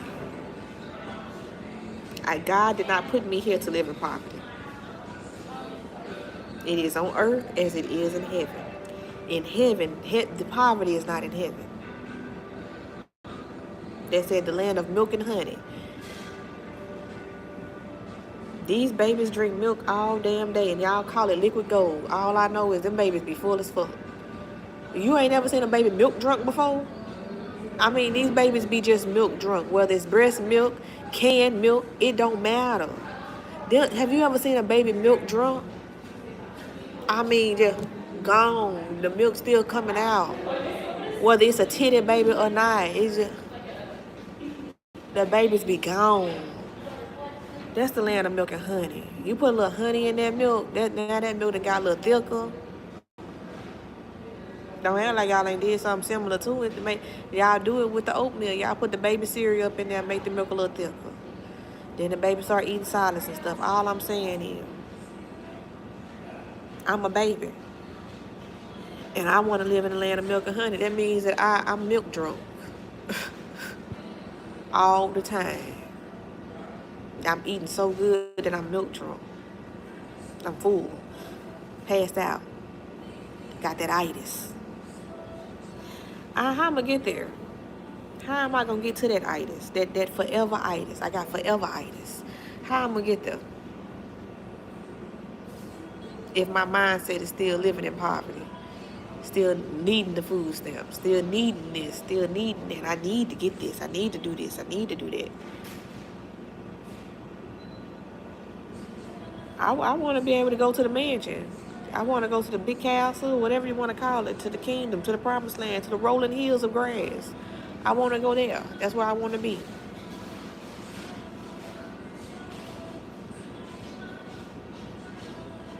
And it took seeing it. The biggest house that my kids had seen, that I had seen, was the house I lived in Quitman, Mississippi. That's a 3-bedroom house. That is a 3-bedroom house. 1.5 baths. Well, two. It's technically 2 full baths, but that second bathroom in the master bedroom, it's just a shower. It's not a tub. So I don't consider that a full bathroom, but you can wash your ass, so whatever.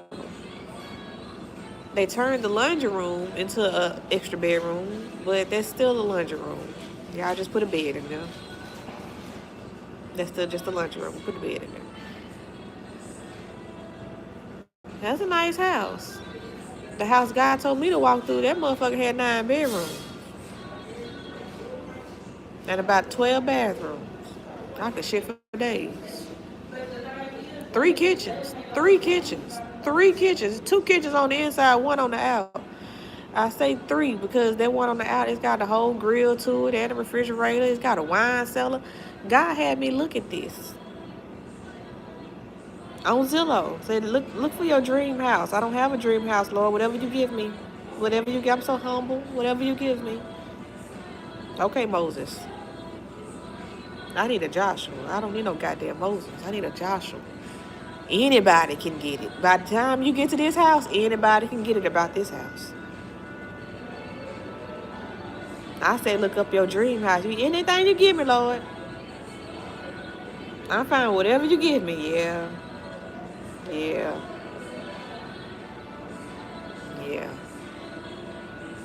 That's the problem. I need a Joshua. That's anybody can get it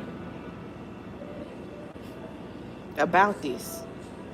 Because you find whatever I get, that's great. I'm finna give you some big shit. And I just want you to know, you need 12 toilets for this big shit. Because you're going to be shitting for days. You big shit now. You need 12 toilets. I always wondered that when I look at the houses. Because he said, look for your dream house. Well, I got 4 kids. And everyone, that's the only prayer I got now when it comes to the house. I just want all my kids to have their own bedroom. I also want some more kids. How we gonna work this out? And then y'all sit here looking at me like I'm crazy, saying I want more kids at the age of 35. But my prayer is for all my kids to have their own room. Now God gonna bless me and my children with exactly what I pray for. Did you hear my prayer though? I want more kids. I already got 4. And I want all my kids to have a room of their own. That ain't got shit to do with me. I'm just, the head of the house, the owner of this. But I want all my kids to have their own room. I just already got 4 kids. And I want more, even if I adopt.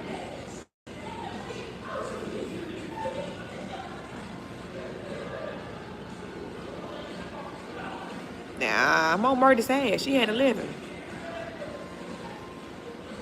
10 lived to adulthood.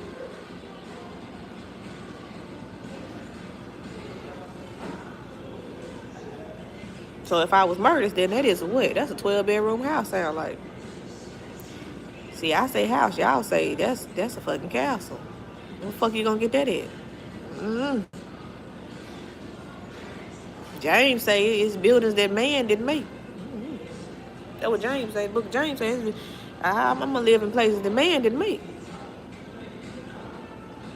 I had a dream about my office. I said, that looked just like my office. And that's when I had to walk through that house. I had to see this house in real life. I gotta see this house. I gotta touch this house. Because that looked like the office from my dream. And that ain't supposed to exist. That was a dream. So I went to the house. We walked through the house. Just like Joshua Caleb, we walked through. We wasn't spies, but we walked through the house.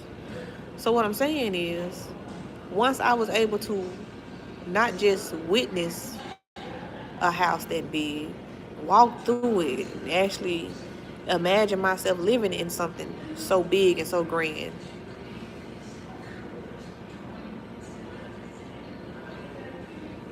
Now I can write something as powerful as Melon and Midas Empire, because now I see something bigger than a 3-bedroom house in Quitman, Mississippi. Same thing with the BET experience. Once you experience certain things, your mindset does change. Joshua's mindset fully changed once he entered the promised land as a spy. He had already had the Midas touch then. As soon as he walked in, he had the Midas touch. His whole mindset changed. He was ready to upgrade all them hoes, and they didn't want this shit. He literally became Beyonce overnight. He was their Beyonce. He was like, I can upgrade all you. So y'all just got to get your mind right. They didn't want to get their mind right. At all. Not even a little bit. They wanted to remain slaves. I don't want to remain in poverty. That is a slave to low income, to no income. That is a slave to the manna. I don't want to be a slave to the manna. I know, I heard it too. I should write that down. Yeah. Shabba. Man, I tell you, that was it right there. I do not want to be a slave to the manna. And that's what this fight for the promise is. They became a slave to the manna. See, it's a slave mentality. You were dependent on the Pharaoh. Pharaoh did you wrong. Now you're dependent on the manna because that's all you know. After slavery, all you knew was manna. Now you don't want to let go of the manna for the promise. I don't want to be a slave to the manna. Not supposed to be a slave to the manna. That was just a little help. You weren't supposed to be a slave to the manna.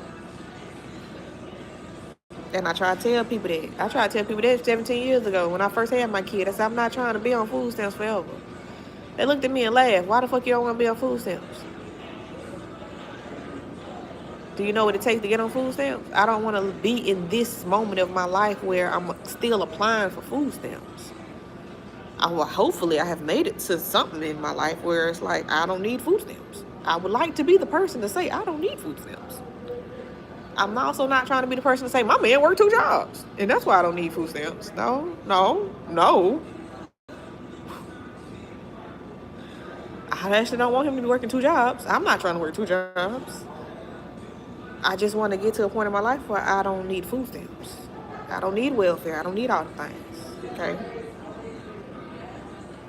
I would like to not need that. I don't want to be a slave to the manna, dependent on food stamps. That is all I'm saying. I don't want to do that. And then you say, well, being a slave to the manna, that's trusting God. At some point in time, you got to let the manna go for the promise, though. The manna got to go. That was just to hold you over until you got to the promise. That's it. That's it. You was in the trenches. You didn't have shit. Here's a little manna.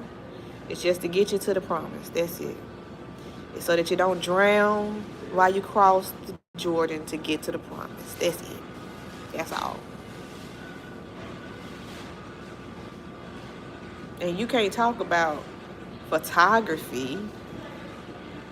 It's got to be seed time and harvest. Maybe even sports. But that's why it's like track and all these other sports is really different. It's a lot like ballet. It's a lot like even pool. Like, different sports require different mindsets, different ways you approach getting the trophy. That's why I say, when I did relay, that first relay meet we did, that track meet, I wasn't bothered with what nobody else did. If she got good numbers, that's great for you, girl. I'm so happy you did that, because I watched you doing practice. You did that. Good job. Shit. You don't know if the other team fast or slow. You don't know nothing about the other team. You don't know nothing.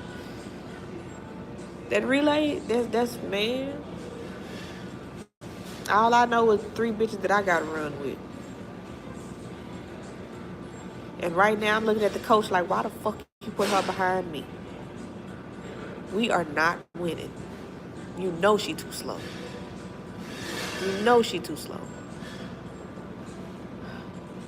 That's I think relays are like the worst thing with track, because it really takes a lot.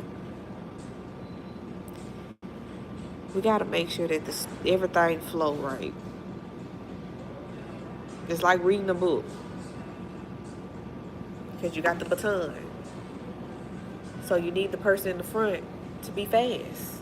You definitely need them to like get a good head start. And you need the 2 people in the middle to keep the train rolling. Like, keep the speed. Can you match her speed? Can you keep the speed? And then you need anchor, pull it up. That's like the perfect lineup, but you might not get the perfect lineup. It all depends on who can actually do this. Who can actually really run this relay. 1 time around the track. Fast as you can. Pace yourself. Breathe through your nose, out through your mouth.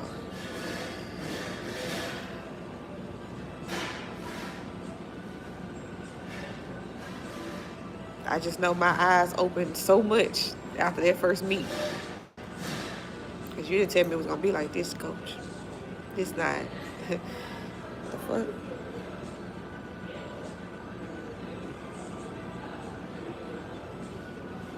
No, I was long distance relay, baby. I never did. I was never a sprinter. So even when I tried to do sprinting, I was not tripping on the fact that they was like, you're so slow. Why are you applying? What is wrong with you? I was just testing other things on the team. I know my job is the relay. I know what my job is. It's just like Jesus. I know what my job is. I know my part in the church. I know what I'm supposed to be doing. I know my job.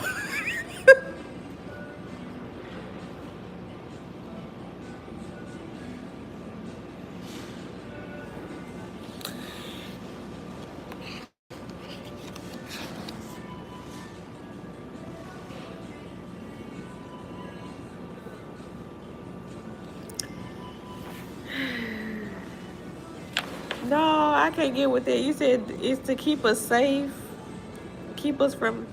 It's not to keep us from having fun. It's not to harm us. It's to keep us safe, to protect our hearts and protect the call that got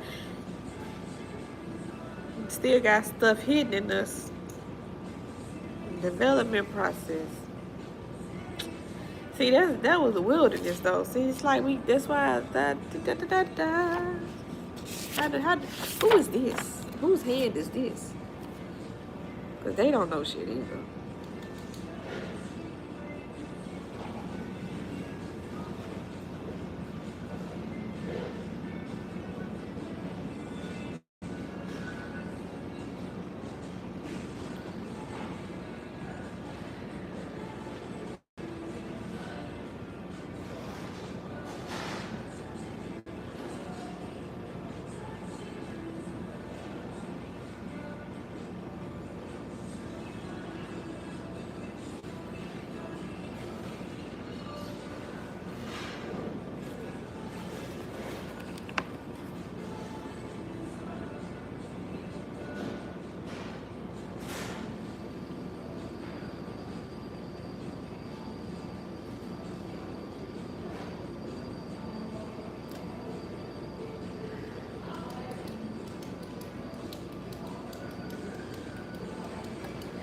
I don't see the significance in the brother being older by 2 years and having access to a car before you did.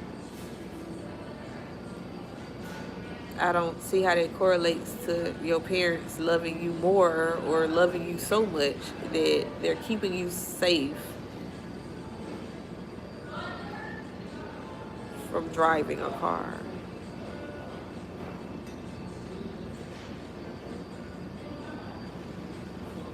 I don't see how they correlate.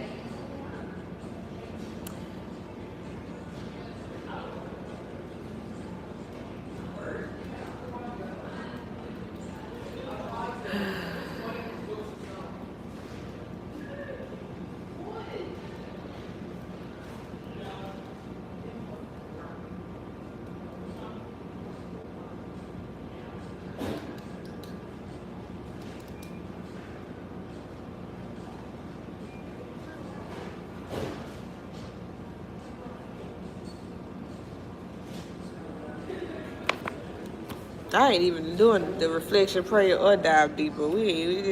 I just need to know about this devotion because y'all ain't devoted at all. Y'all ain't helplessly devoted, hopelessly devoted to God at all.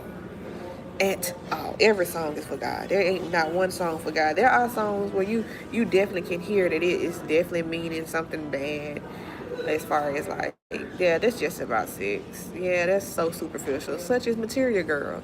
Material Girl is a very superficial song. Anybody can truly sing Material Girl. And I did not like when my daughter, Ada and Kiana, came back talking about they want me to sing Material Girl. And I'm like, why would Highland want my baby to sing Material Girl? Or what is it, Old Town Middle? One of the two.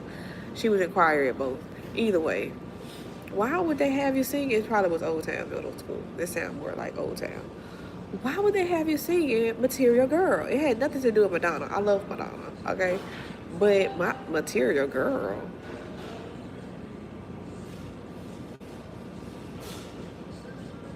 And I was like, baby, this is a song for a hoe. This is just a hoe song. This is just I'm a hoe and I like diamonds and pearls. Girl, what did you, girl, no. No, we not singing that. We not no hoe like that. What? No. No. So when I taught her I'm going down, I had already explained to her that the song Love by Music Soul Child was originally a gospel song, a Christian song. We could really just say Christian music because y'all be extra on the gospel, but whatever. It's a gospel song. It was originally a gospel song, but his managers or whatever agents or whatever was like, no, we need R&B, we need love. Okay, but God is love. So all he did was change the word God to love. And the lyrics, I don't feel like singing that right now. I ain't gonna lie to you. I would, but it's love. So many people, I can't. My phone is dead. This other one is dead. No computer to tell you what the lyrics are. I don't feel like. Yeah. So the lyrics, something about love.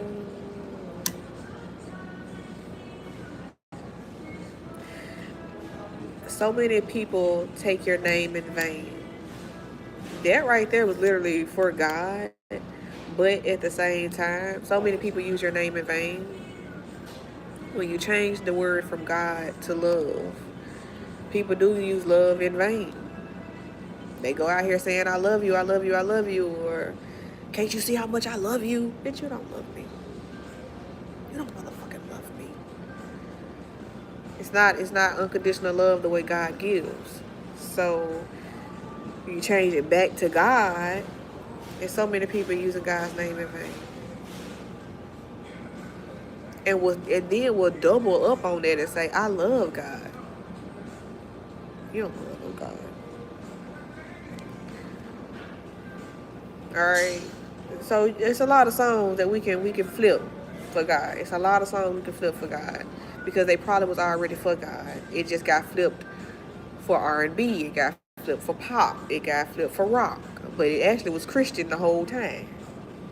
It was gospel music the whole time. You didn't even know it.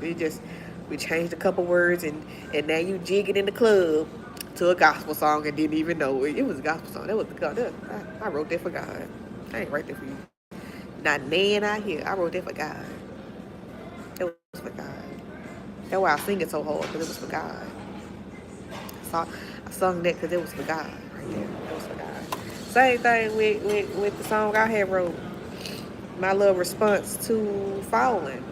Like, it's come to my attention that you're my addiction.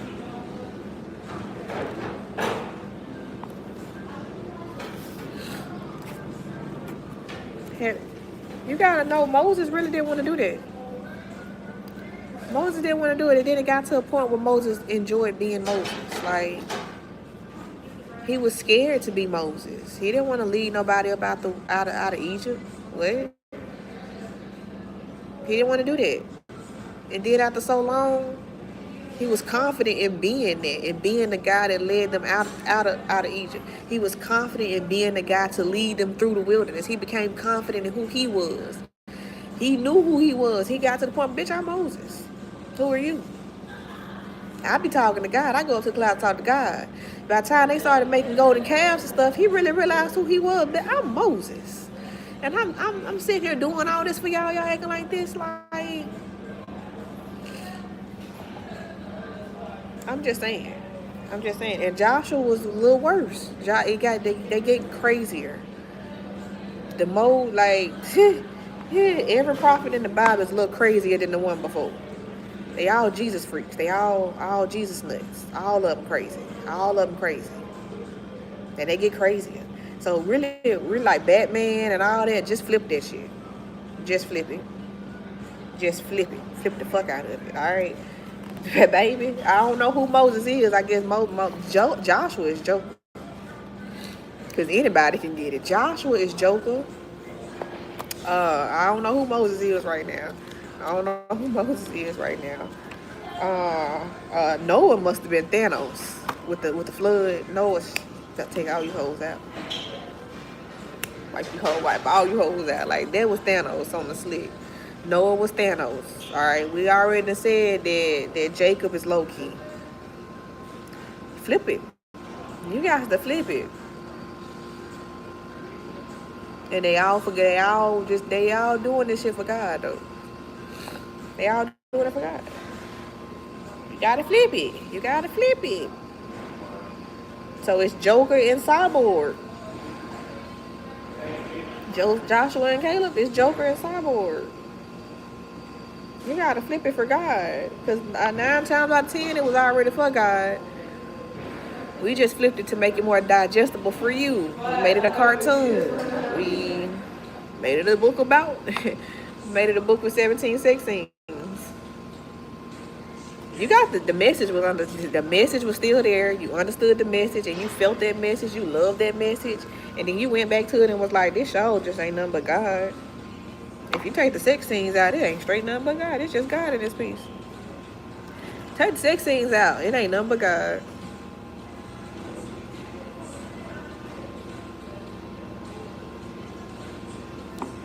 It ain't nothing but God. I don't know why I put all that up in there like that. Just commercial, just 6 commercials while you're reading. Just here's a commercial. 6. That's what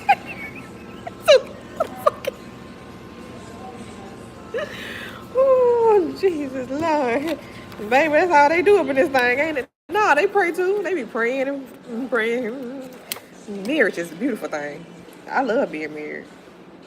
I'm not currently married, but I will be very happy when I do get married. And he will be too. We're going to be a happy married couple. I don't care what y'all say. Because I'm Joshua now in this 3rd marriage. I'm Joshua. He came back around this thing again. You going to be happy. And I'm going to be happy. And if anybody got a problem with it, anybody can get it. About this 3rd marriage.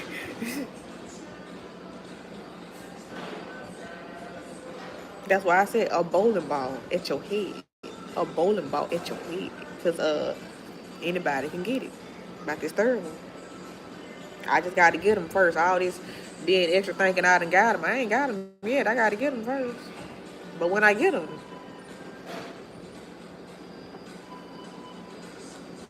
back the fuck up, ho. I need you to back the fuck up.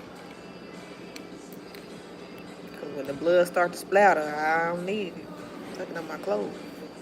It's a powerful bitch. Oh, damn it.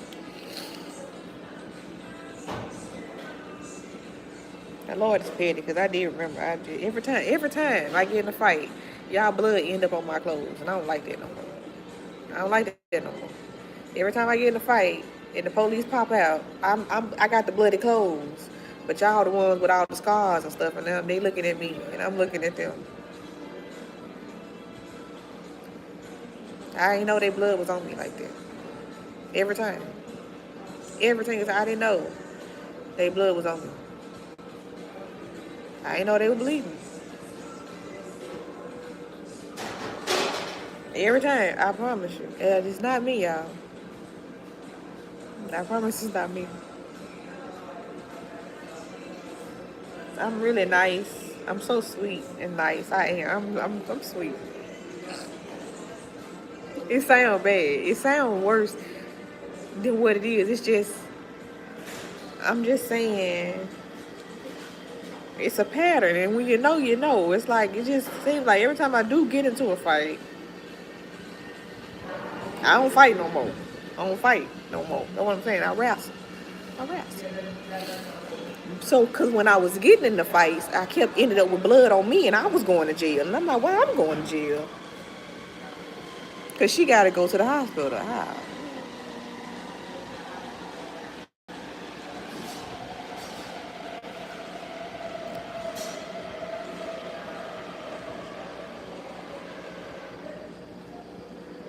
I don't know. I really don't know how the blood got on me. I ain't even know they was bleeding. I didn't know they was bleeding. And, I seen Carlos Miller, 85 South and Wildin' Out and stuff. I seen Carlos Miller say it in one of his little skits. He's like, if I didn't bleed on, if I didn't make you bleed, if I'm not the reason, if I didn't cut you and make you bleed, then don't come bleeding on me, is what he said. And I didn't share that like I wanted to because it really made me think about the times where they bled on me. Apparently, I was the reason they made them. I was the one that cut them. I didn't even know you. I didn't even know. I ain't know you got sliced. I ain't even know, man. I ain't know. I ain't even know you was bleeding. I didn't.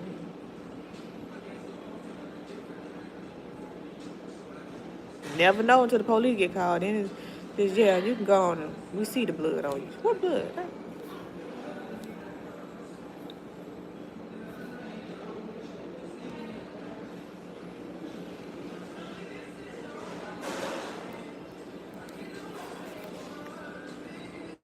It's really hard to explain to the police.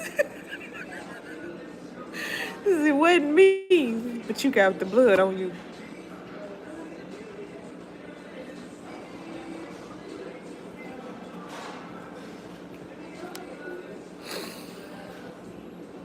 Y'all ain't never been in no situation like that. I know it. This baby, that's why I don't talk about it. Y'all be showing all that on the internet about people going to jail and this and that, and I just shut the fuck up. I don't try to say too much about nobody going to jail, because, baby, I'm still traumatized by the blood being on me.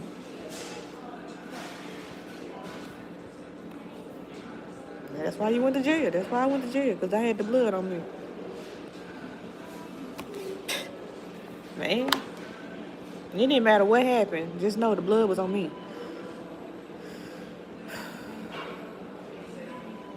They said you did it, and the blood is on you.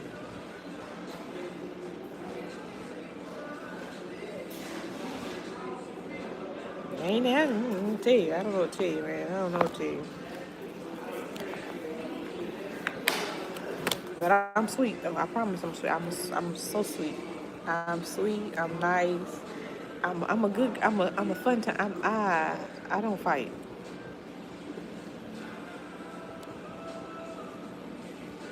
I don't fight. I don't argue. I don't do that. I don't like being angry.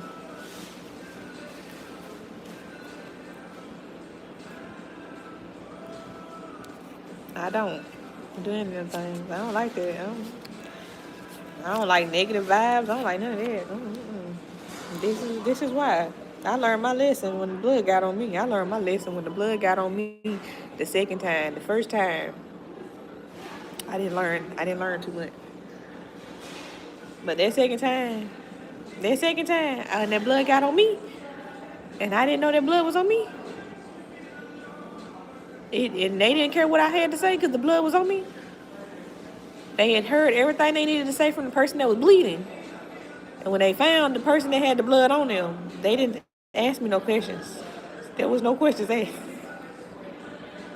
The blood is on you. And they're bleeding.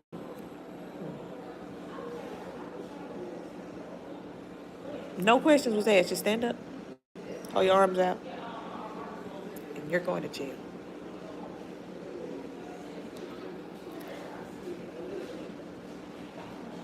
I ain't never been so flabbergasted and behooved in my life. And I just, what?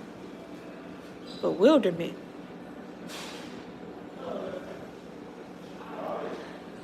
I did not know until booking. I was booking. I was in booking when I found out why I was arrested.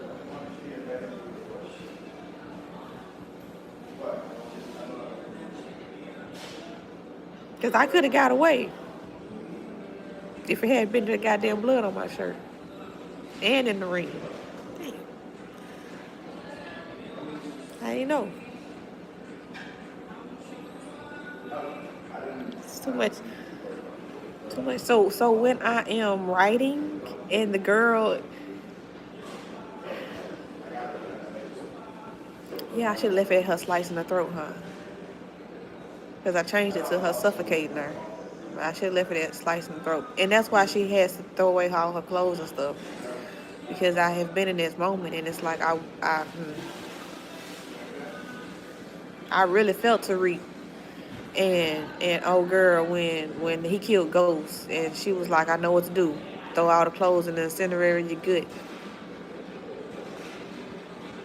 Get rid of them clothes, baby. There's blood on the clothes. Get rid of the clothes. Burn them clothes. That was smart right there. Wish I did that.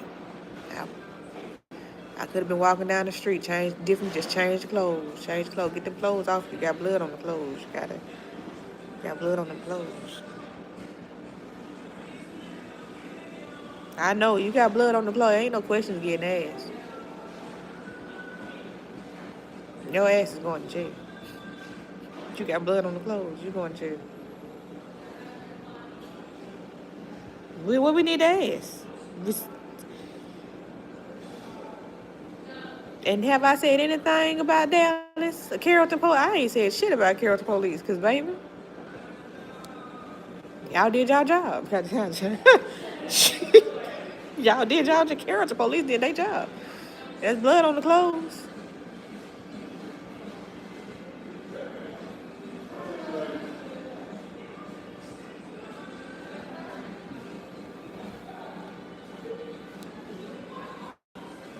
Now you checking my bag and shit. You got some extra clothes? I sure got extra clothes in this bitch. You got a whole head? Yeah, you got you right. I got an extra outfit in my bag. Baby, we outside. Anything happen outside, I just gotta make sure I got extra pair of clothes. Yeah, I like it. I just never know. I don't fight, but baby, I just never know. I try to keep the jewelry off me too. I said, my next ring is gonna be a tattoo. That's why it's final. It's over with. It's gonna be a tattoo. Because if it's not a tattoo and it's a ring, I might lose my ring.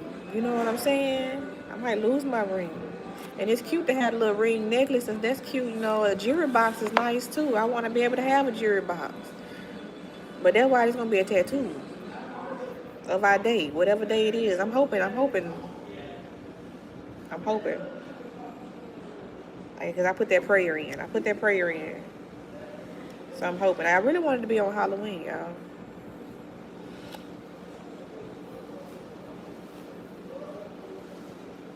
I really wanted to be on Halloween because I kid y'all not, the prophets are villains. You gotta know that. Like, if you flip the Bible and you look at everything in a villainous way, then God is actually the devil. Yeah, like all that, but not like that though, but just villains. So yeah,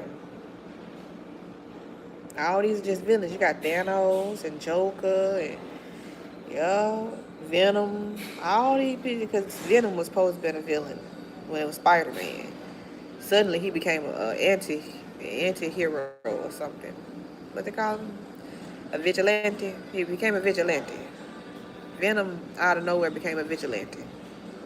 He was supposed to be a villain when it was Spider-Man, but now he's a vigilante. He's like the Green Arrow. He's a vigilante now. I suppose they're vigilantes. They're all vigilantes. All prophets are vigilantes, not villains. It depends on the day, because they can get a little villainous. They already vigilantes. They can get a little villainous. It's the V. They be flipping back and forth between vigilante and villain. It's the image that the people have of them as well. The people see them as villains too. Sometimes people see God as the devil, especially when they done pissed them off. Then he got to whoop their ass. They're like, man, that ain't God. No, that's still God. It's just the wrath of God. That wrath of God will make you best friends with the devil. Actually, he be saying, listen, I see why you took, I see why.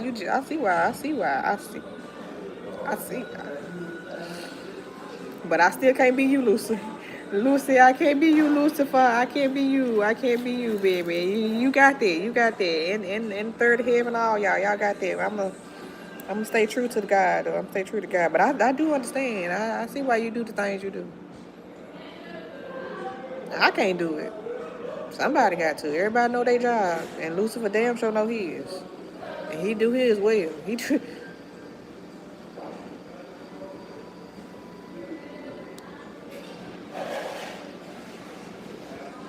I'm trying. I met Tuesday. I'm trying. I'm really trying, y'all. We almost at the end.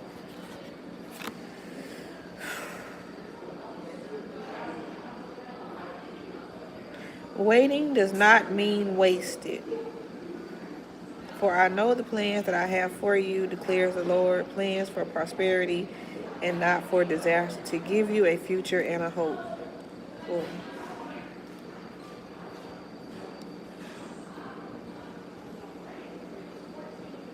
I mean,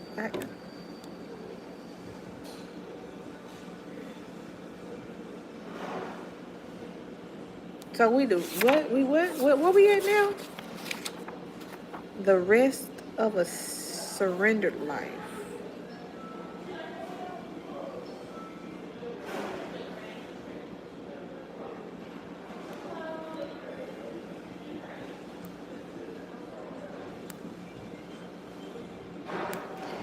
Keeping hope alive for the promise, I suppose, is what we're saying here. We're keeping hope alive for the promise. Waiting does not mean wasted. Okay. Yes. Yep.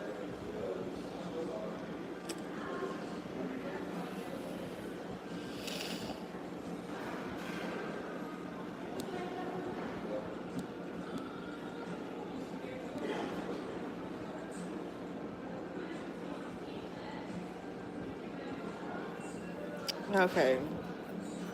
All right. We're going to talk about what the dark room is and what it is not. Okay, let's talk about it. This first, the dark room is not anything Jesus already died. What? Wait, what?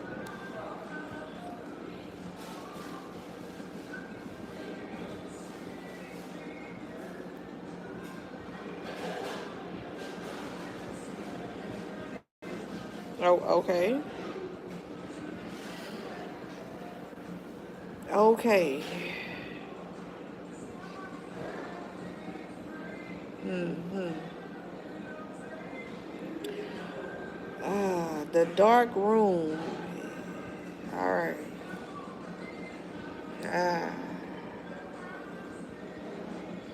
Ah. The dark room is all of that, baby. What you talking about? The dark room is dark for a reason. And the dark room is filled with sickness.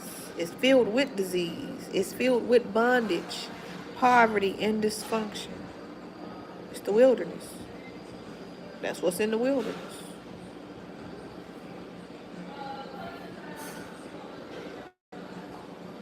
All that's out there. They say the streets ain't for you, baby. That's the streets. The wilderness is the streets. The streets don't love you. That's why. Because you got sickness and disease and bondage and poverty and dysfunction. That's the streets. The, the streets don't love you, baby. Everybody know you get that in the streets. This is that or death. Everybody knows that. Or prison, and they'll be the. Everybody says that.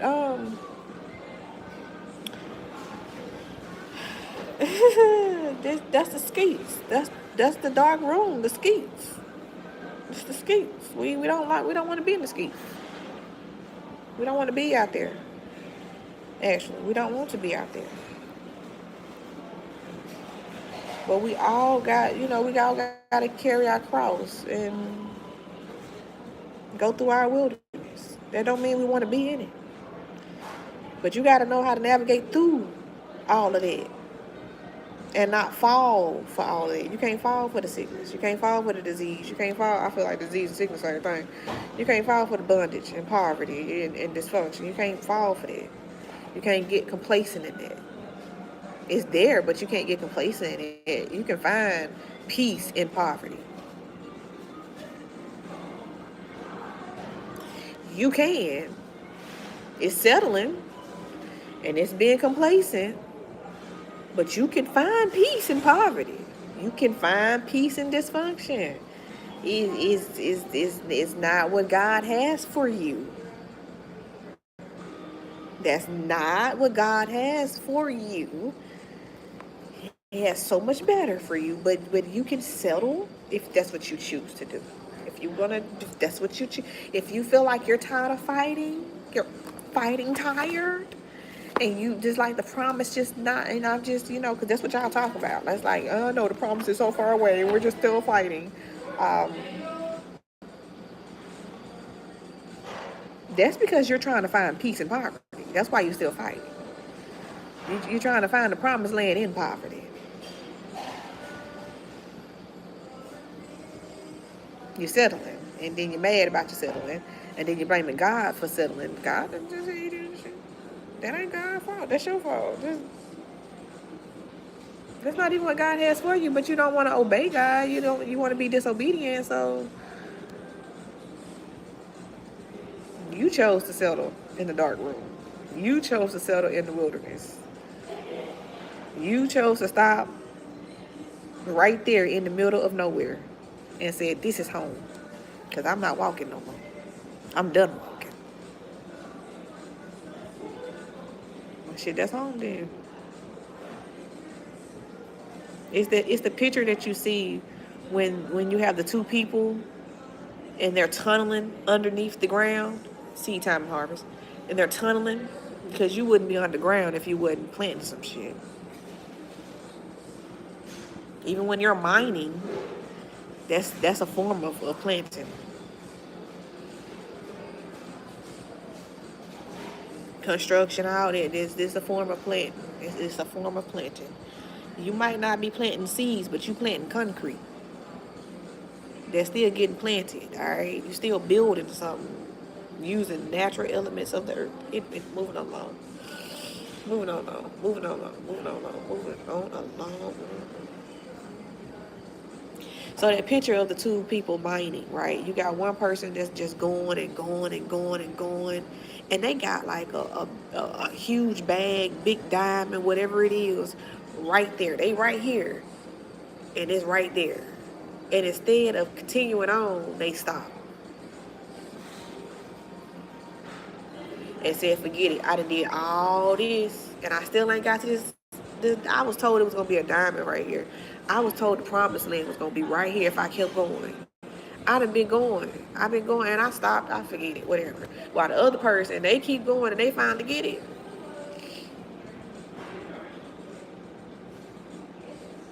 So if you want to settle in poverty, you can settle in poverty, but that is settling in your wilderness. You can settle in your wilderness if you want to. That's not a problem. God's still going to bless you, though. Understand that, too. God's still going to bless you. You can be a slave to the manna. God's still going to provide it. Well, David and Jesus. Oh, my God. You can be a slave to the manna, and God will still provide the manna.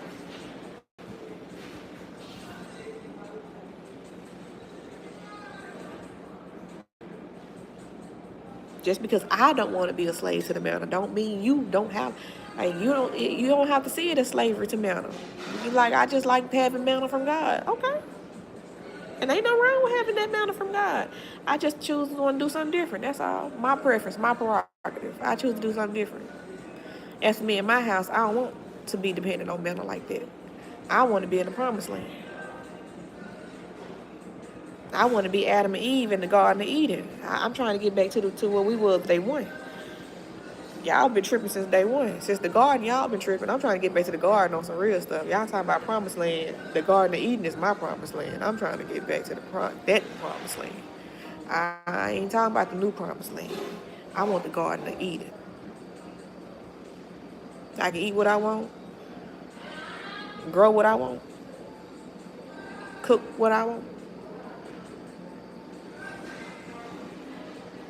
Everything I do is pleasing to God. Live in abundance.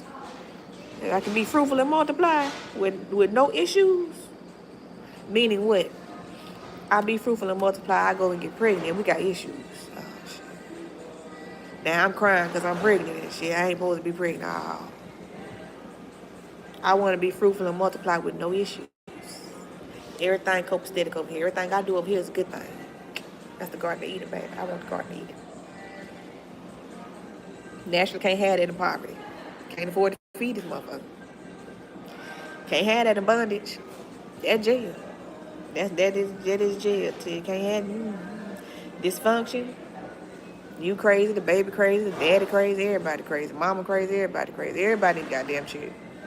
Crazy chick. Everybody the crazy chick. That's dysfunction. Everybody need to praise the chick.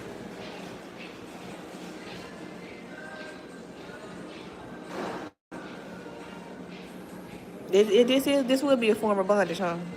I am definitely in poverty too, cause you ain't seen me eat not nothing. I've been sipping this hot tea. That's what I'm saying. I ain't trying to be here forever though, baby. I don't want to settle. I really don't want to settle in the wilderness, in the dysfunction, in the poverty, in the this and that. And a lot of times when you decide you don't want to settle in that, everybody that want to settle in that come up against you and tell you you're trying to live above your means. You're bougie. You're this. You're that.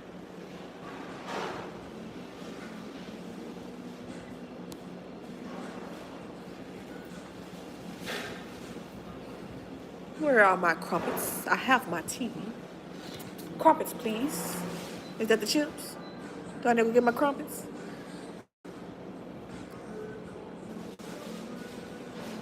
But if I get the chips, then I need some fish. I need fish too. If I get the chips, I need some fish. You see it, right? You see it, right? You see it, you see it, you see it, you see it, you see it, you see it. Because I don't want to live in poverty. I don't want to settle in poverty. That means I'm bougie. That means I'm bougie. I'm acting white. Ooh, I really don't like y'all hoes. You acting white. Make my eye twitch and my ass itch. I couldn't be a white person. Honestly and truly, I really couldn't be a white person because I see why y'all be so angry the way y'all is sometimes. Because really, what the fuck does that mean? And I'm sure they get it the same way with you acting black. Like, what does that even mean? What does that even mean? I know you be angry. I'd be angry too. I'd be angry too. You acting white. The fuck? How do you act the color? Skin tone, whatever the fuck you want to call it. How do you act it? I've gotten that so much. You acting this way. You talking this way. What?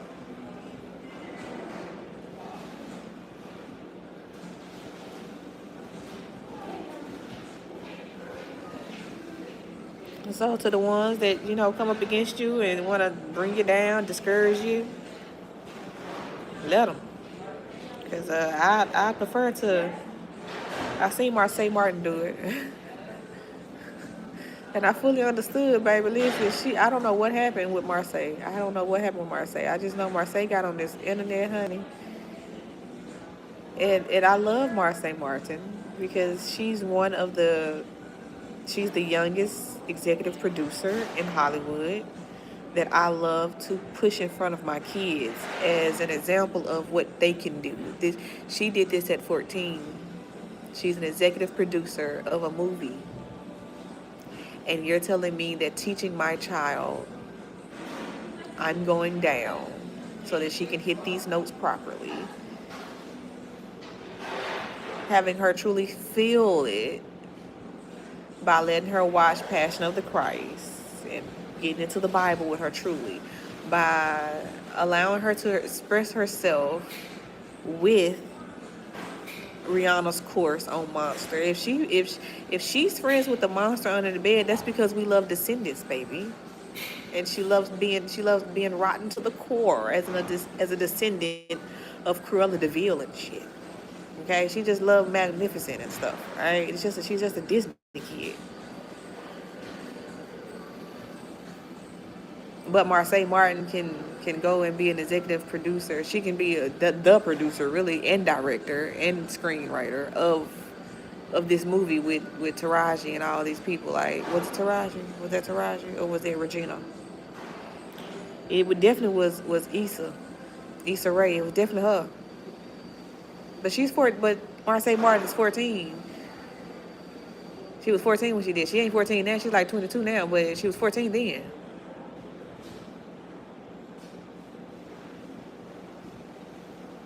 Had she been in Mississippi? Has she been here? That's too grown. It's only too grown to the ones that want it to be too grown. You want it to be too grown so that you can say, well, she was acting grown, and she was dressing grown, and she was looking grown, talking grown, walking grown, singing grown. Bitch, you make me grown.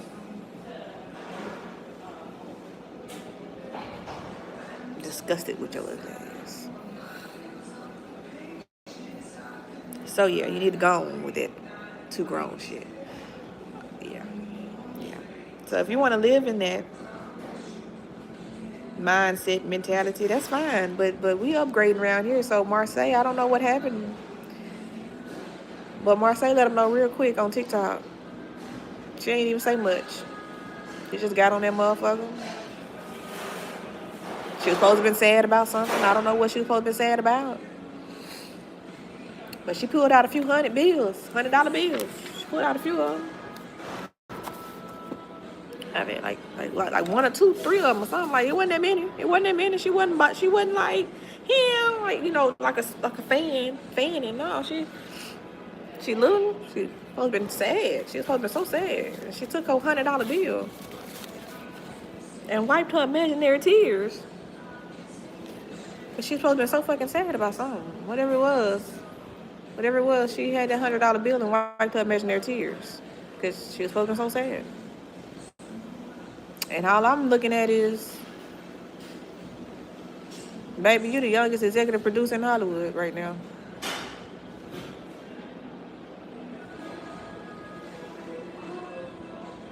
I would imagine you too wipe your imaginary tears with a $100 bill. I want my kid to be able to wipe her tears, real tears, imaginary tears, produce tears for a movie, or however tears came. I don't care. I would love to see my kids wiping their tears with $100 bills too. With accolades to say that they are the youngest in Hollywood to do this, or the youngest to open up an art gallery in Paris, or whatever it is, or the youngest, whatever. I don't care. Whatever. Can be the youngest, the oldest. I don't give a fuck what she is. But I damn sure want my children to do the same damn thing Marseille Martin did, yeah. You keep doing it for the children, because shit, if the children doing it, you know I'm doing it. I gotta teach them how to do it. Here, child. You can take one of my hundreds. Wipe your tears. I want it back, though. Don't get it. I want it back. Because if I'm teaching you to do it, you're going to teach your kids to do it. Now my children's children are wiping their tears with $100 bills. That's generational wealth. I'm sorry, I don't want generational poverty, or bondage, or sickness, or disease, or dysfunction. Settling in the wilderness will give me just that.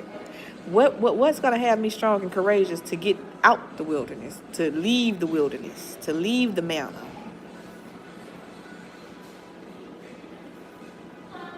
You're talking about as long, as slow as this, and you may feel like this, but keep faith in God. No. The faith got me in the wilderness. Understand that. My faith got me in this goddamn wilderness. I'm going to need something else to get me out. The faith got me in. I'm ready to let that go. I'm ready to let that go because the faith got me in the wilderness. You can't know. I felt Joshua. When I say when you get to the promised land, anybody can get it. Anybody can get it once we get there. Anybody can get it. You really do. It's whatever, whenever about this promised land. It's whatever, whenever about this promised land. You're going to take a real deep breath because it's just whatever, whenever about this promised land. I guarantee you that it's whatever, whenever. I want them German shepherds. I want them German shepherds from the halls of Valhalla. I want the German shepherds from the halls of Valhalla guarding my promised land. Everybody don't understand the halls of Valhalla. Everybody don't even understand what that means. I want the guard dogs, the German shepherd guard dogs from the halls of Valhalla to guard my promised land. Because anybody can, it's whatever, whenever. It's whatever, whenever. If you think them dogs on Call of Duty is vicious, fuck with them dogs from Valhalla.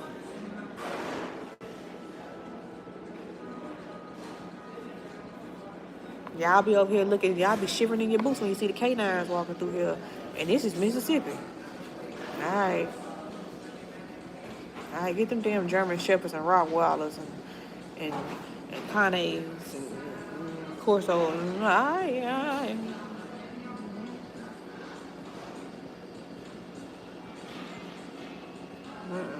I do not want to be a slave to the manna.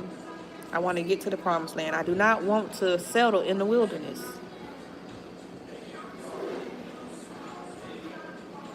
That is a dark room. I don't know why we still talking about it, actually. We on week 4. We supposed to be in the promise now. Week 1 was the manna. He was providing manna and understanding we had got out of Exodus in week 1. That was our Exodus. We had left Egypt. 2 and 3 was supposed to be in the long suffering of the wilderness. Now 4, we supposed to be in the promised land by 4. We are living in the promised land. That's what I'm understanding. So that when we get to I believe in miracles, we just going over the fact that look how we got from the mountain to the promised land. That's the miracle. That's why I might be judging a book by its cover. I know. I might be judging by titles and things. I understand, but when it's God, it was supposed to be real simple.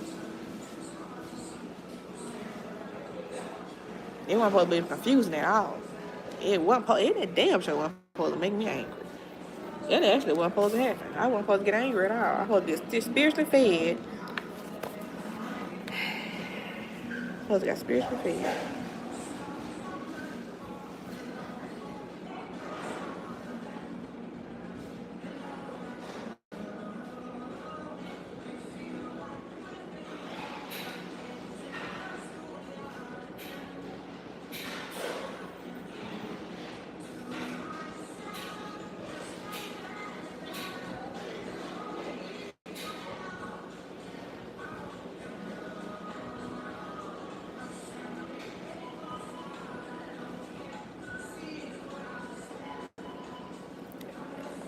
I pick up like this baby. My kids have never wanted to do sports. Let me say that now. I did track. I wanted to do soccer. I wanted to do volleyball. My older 2 girls have never ever, not ever wanted to do any kind of sports. So I try to get them into other things like cheerleading, this and that, gymnastics, sport light, so that they can learn sportsmanship. Because I love sports. I love sportsmanship. I fully understand what it means to win and lose. I understand what it fully means to win and lose as a team too. And not solo dolo. A lot of them solo dolo projects, they don't understand what it means to win and lose as a team. So them losses be real hard on them because they losing by themselves. Them wins be real hard on them because they winning by themselves. But when you winning and losing as a team, we all looking at each other like, man, fuck that shit. You still did good, man. We all lost. It's all good. We still finna go eat pizza. We still finna go eat pizza because we all showed up. We all showed up and we all got our ass beat together. And we all finna go eat some fucking pizza, even though we lost. Fuck that championship. I don't care. Until you win the championship. It's a whole different song then. But that's a team for you though. It's a team for you though. When you do it as a team, it's just a different vibe. You don't care that we lost. Don't care. Because we still love you. Still love you, but it's different when you weren't with me shooting in the gym though.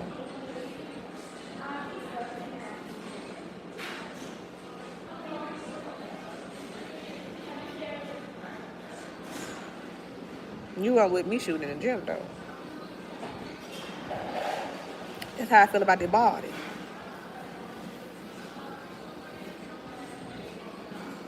just anybody can get me pregnant. No, anybody can't just get me pregnant. Hold on. You wasn't with me in the gym. Wait a minute. Y'all don't even know. I can't just put anything on this body no more. I'm dead ass about that, actually.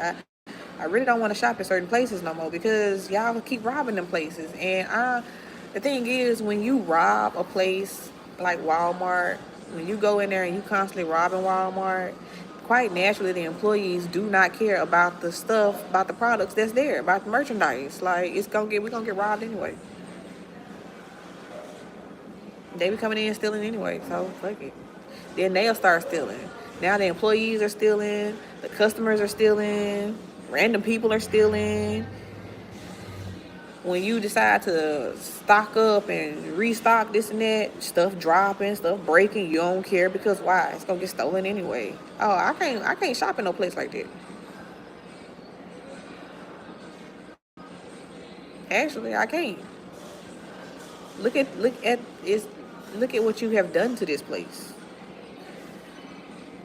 by simply not caring. Look what you've done to the place. Nah, I can't. It's more than just keeping it clean. It's like literally caring. Like, no. Same can be said for a club. When you got the DJs stealing, the security stealing, the bartenders stealing, the waitresses stealing, the cooks is stealing, every damn body stealing.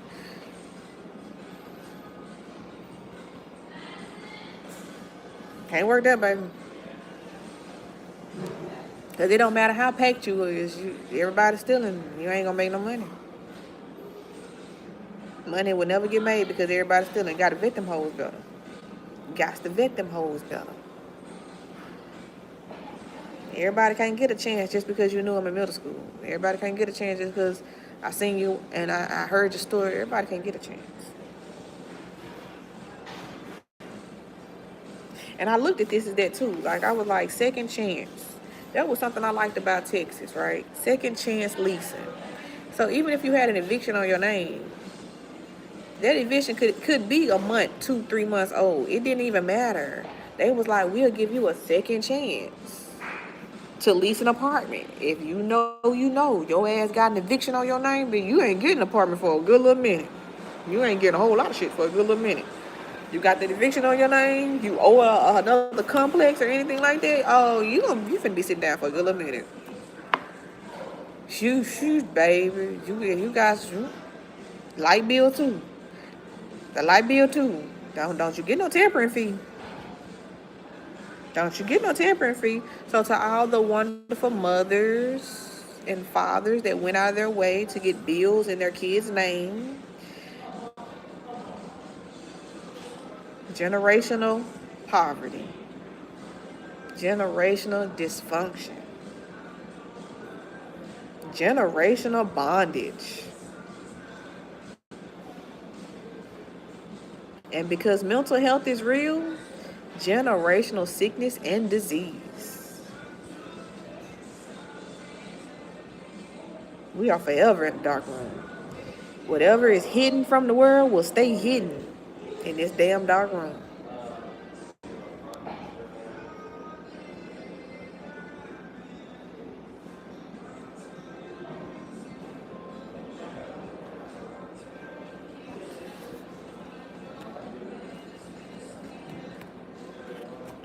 No.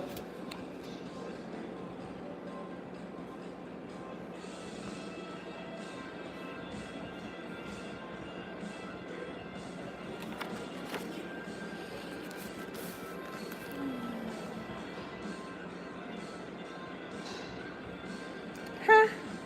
That man said what? God knows the exact places, paths, and people that we need in our lives. Just like going on a vacation, there are different roads you have to take to get there. No? Nah. You don't have to take the different roads. You choose to take the different roads, you see. There are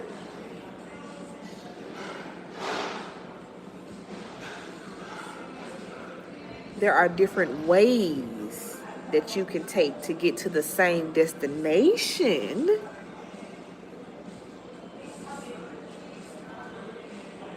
But again, you don't have to take any of those ways. You can take a plane, you can take a train, you can take a boat. You can take Route 66, you can take Route 44, you can take Route I-10. Like you can take different routes, different highways. You can take different things. You can if you choose to. That is your choice. A lot of people don't take Route 66 because they say it's haunted. Especially where I was. They was like, bitch, you on Route 66 walking at night, you about to die. I didn't. I enjoyed myself. And I actually realized, I was like, oh my God, I'm on the scariest highway ever in America, I believe. Like, Route 66 is supposed to be, like, super scary. And I'm just walking up and down freely, like, woo-hoo-hoo. Route 66, this is so cool. I also like horror movies really bad, so it's like, I get extra excited about a horror movie. Like, a horror movie and a clean ass, oh my God, and some food, you got me for life. You gonna let me wash my ass and do a horror movie thon? Oh, are we in there? And you got food? If all the raper vans said that, you would never see me again. Like, that's how they would get me. They got horror movies, food, weed.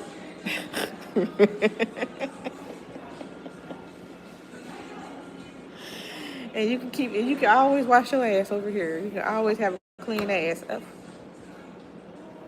Say less. I'm getting in the van, baby. That sound like my kind of carrying on. I'm getting in the van, baby. See, I wasn't sure if that was my scalp or if that was gray hair. That's crazy.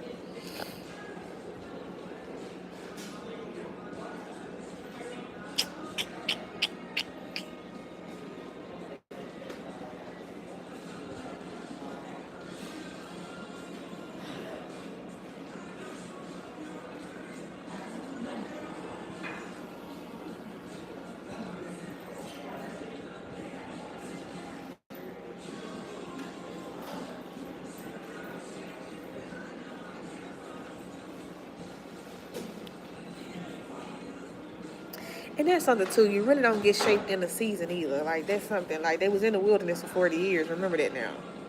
So don't sit here saying God is using your current season. Because the season is short.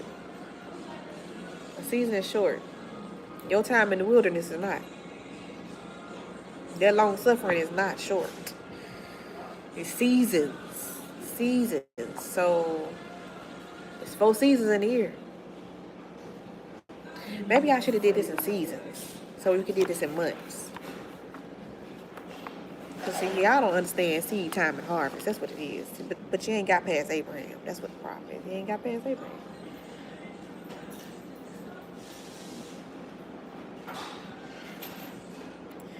It's Wednesday. We gonna leave. Cause last time Wednesday pissed me off. So we gonna get off Wednesday. It's 12:13. I need to be trying to make my way up out of here so that I can actually get there. Yeah. Yeah. Yeah. Hopefully I find $2 on the ground and I can play pool. I can practice pool one good time today. But it's her night tonight. So I can't even tell you what all it is at her night. I just know it's just the ladies' night. Wednesday is ladies' night at last call. I don't want to say too much because I really need to read the flyer again. But yeah, there's happy hour from 2 to 7, and then you have her night. I think it started 8 or 9. Nine to midnight.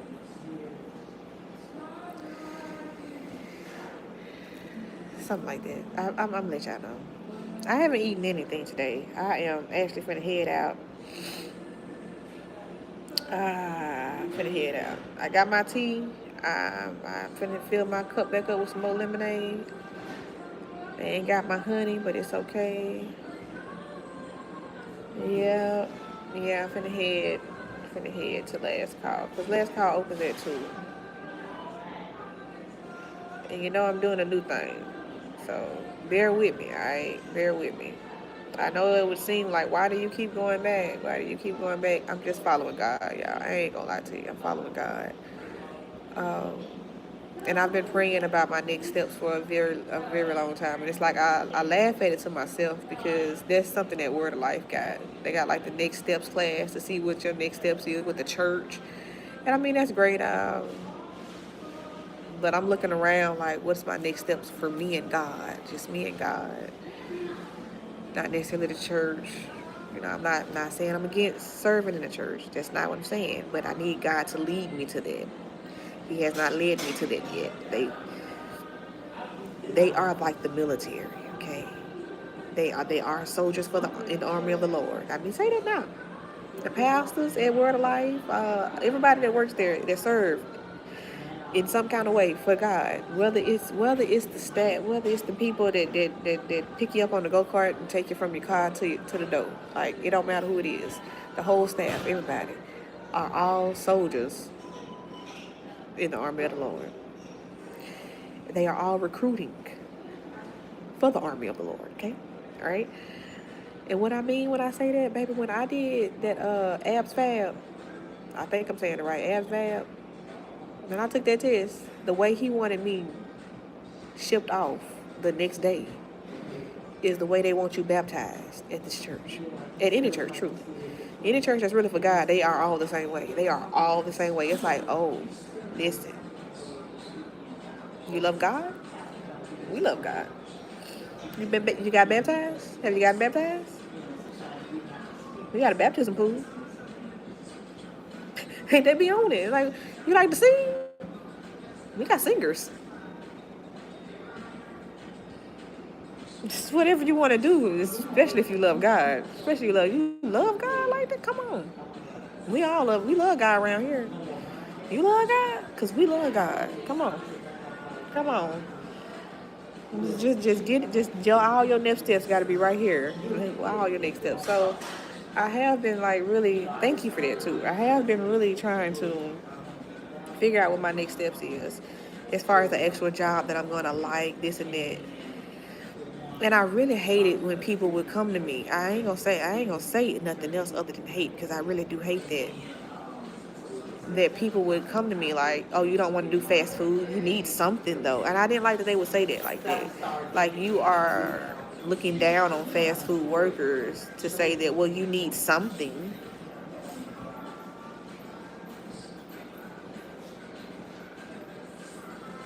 Well, right now I have manna from heaven. I'm depending on my manna right now. So what I get, I would want it to be better than the manna. And if it's not better than the manna, then why am I getting it? I'm trying to get to the promised land, and that's not actually gonna get me to the promised land. That's just like manna. I don't want to trade my manna out for different manna. That's not what I want. I don't want to trade the manna out for different manna. That ain't nothing but switching up the pack of noodles. Instead of lime chili, now it's just shrimp chili. Lime shrimp. Beef, pork. Oriental. I never understood what the fuck the Oriental was. I always thought that bitch said original. That's a Oriental. And I ain't never really tasted the difference in any of these of packs. All the packs really taste the same. All the packs of noodles taste the same, but that's the manner though. Switching the packs of noodles out.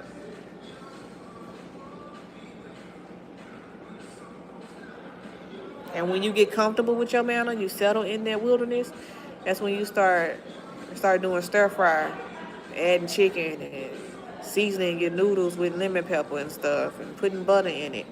And ooh, these noodles so good, yeah. I figured something out with the manna. I'm settled in the wilderness, that's all. I ain't trying to settle in the wilderness. So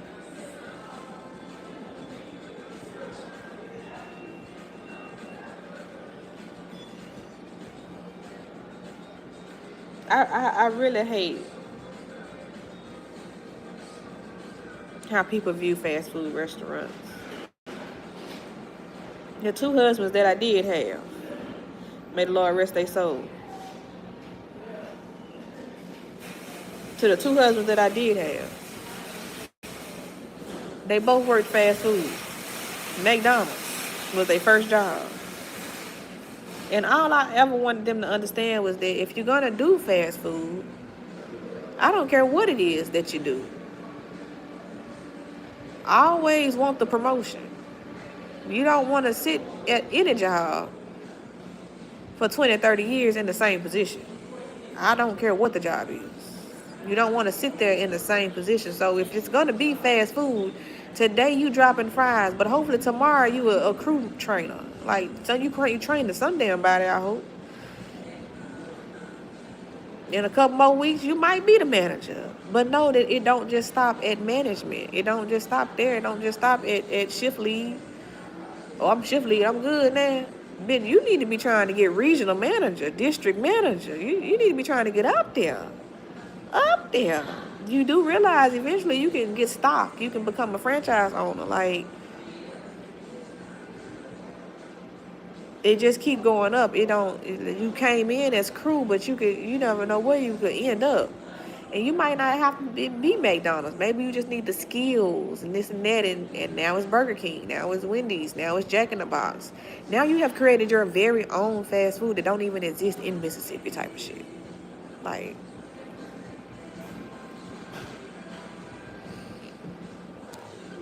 but that's never going to happen if you decide to just settle in the wilderness. You settle in it for the mountain. You're a slave to the mountain. I'm just happy to be a crew member. I don't even want nothing else. You also cannot rush it either. Don't rush the process of being a manager. You know you don't know what the fuck you're doing. Sit your ass down and watch. Pay attention. Learn.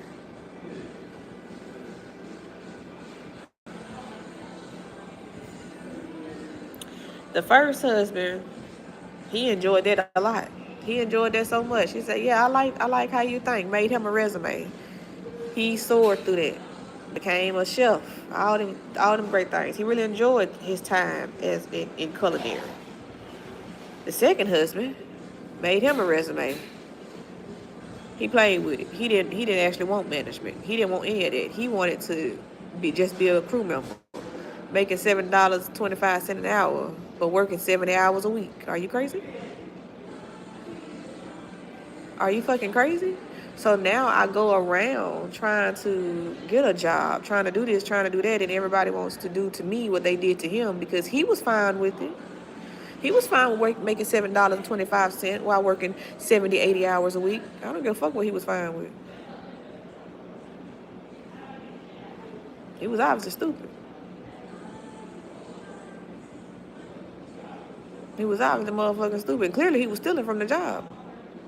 And taught all of y'all how to steal as well. Need to vet these hoes better. I'm so thankful he didn't go to Sears on my name like that. Because I did that application for Sears, baby. I did that assessment for him too. I'm so happy he chose McDonald's and not Sears. Because, child,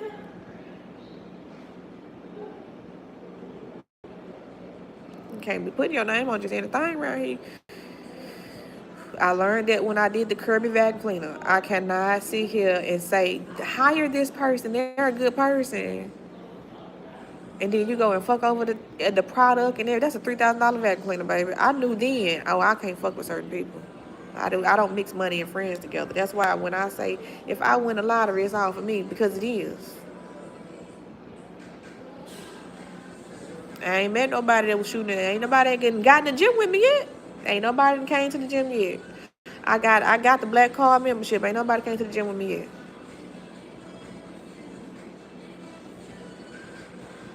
Don't be mad at motherfucking me. I win the goddamn lottery and it's just for me. Ain't nobody came to the gym. I worked on this body all by myself. Everything all by myself. Why y'all didn't come to the gym? I'm not the little red hen. You gonna have to put something in. You gotta do the crops or something. You gotta do the wheat. You ain't gonna harvest the wheat. You ain't gonna grind up the meal. You ain't gonna start the oven. Can you at least spark the motherfucking oven up? That's how I felt when I was grilling on Idlewild too. With Nick and Jeremy. Cause y'all some big motherfuckers. Y'all know y'all like to eat, and I like to eat too. I'm a big motherfucker. I wasn't no skinny bitch, baby. I was a big motherfucker too. It's 3 big bitches, and we all like to eat. And all I'm saying is, I got the meat. You got the charcoal? I got the meat and the grill. You got the charcoal? Man, damn, I gotta get the charcoal. You want to motherfucking eat, don't you? I just said I got the meat and the grill. All I asked you to do is get the charcoal.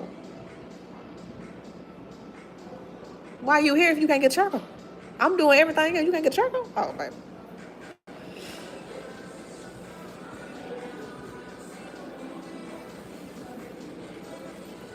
And that's how it went that night. They learned real quick I was not the little red hen. I was a black bitch. I wasn't no little red hen. You don't get that charcoal, then bitch, you not eating. They waited till the middle of the motherfucking night to finally realize, let's go get this charcoal. You could have got the charcoal 5 hours ago. You thought I was gonna get that charcoal? I put this shit in the oven. I will literally separate my little piece and put it in the oven and eat. I was being nice trying to grill with some friends. All I asked the friend to do was get the charcoal. If you can't get the charcoal, we can't be friends.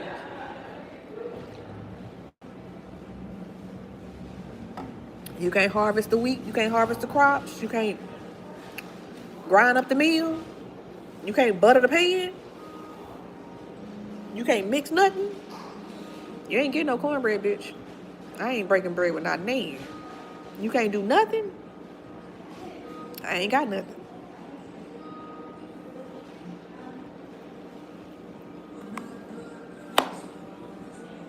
I don't know where it's at. It's wherever the fuck you put the work in. Wherever you put your work in, we all got a job in the body of Christ, baby. Everybody can't be the head, but everybody ain't the tail. Everybody got a job in the body of Christ. Everybody got a job. If I'm moving the legs, certainly you can move the arms. That's all I'm saying. So we gotta get this body moving. Everybody got a job. So wherever, if you want some bread, put the work in. Where you work at? Put the work in. That's why I'm snapping the way I snap about the things I snap about. I try not to snap. I try not to get angry. I try to, I try. I'm only human. I do try. I try. And I get better and better. And the more I try, the better I get. The less I snap, the more I try. But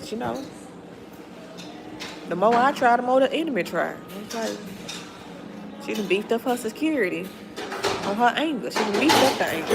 Okay, well now he gotta beef up the problems. He finna hit me harder.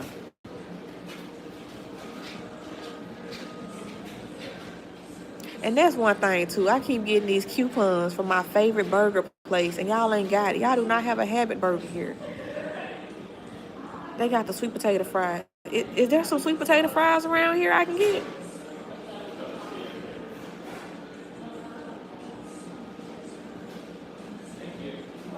And portobello mushrooms on my burger? Probably not, but it's okay though.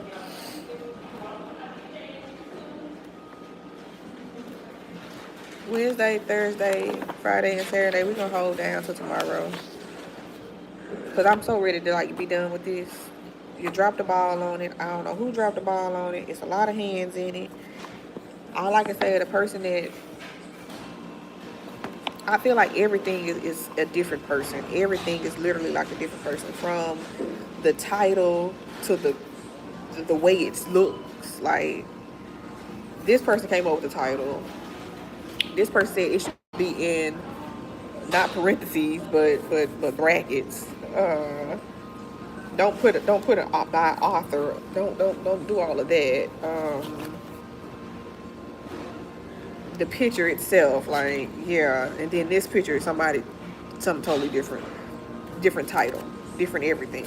I do week 1 Monday. I do week 1 Tuesday, like, and then the thing is, week 1 and 2 don't even feel like that. Week 1 and 2 feel like it was the same person.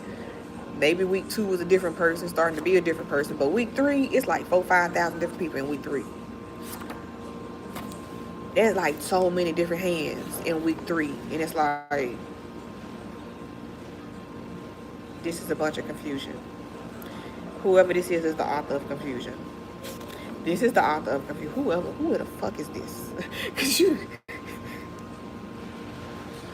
who is this? It's a guy. I don't know his name right now, but I came across a video, and the girl says, it's a reaction video. The girl says something about,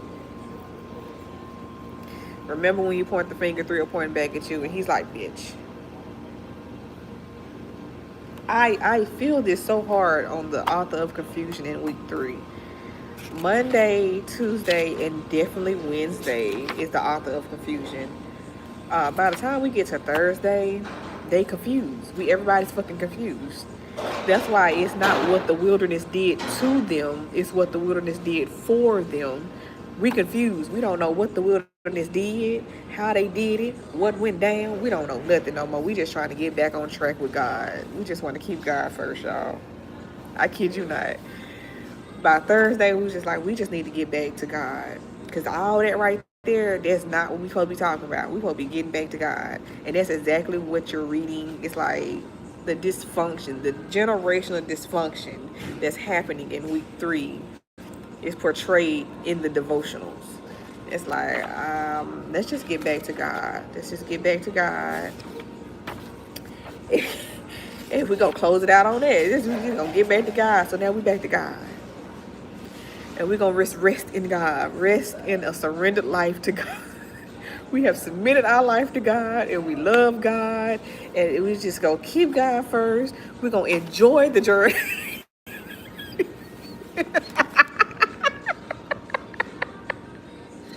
We gonna enjoy the journey because we really love God. We really do. We don't know how to explain to you how much we love God, but God is the forefront of our life. I love God.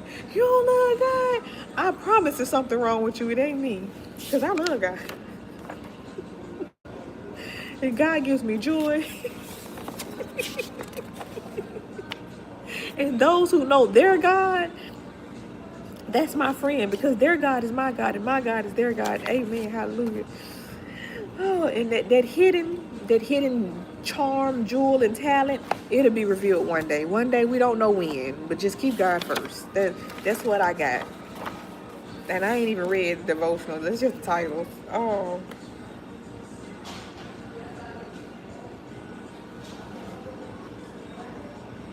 I wasn't going to finish this.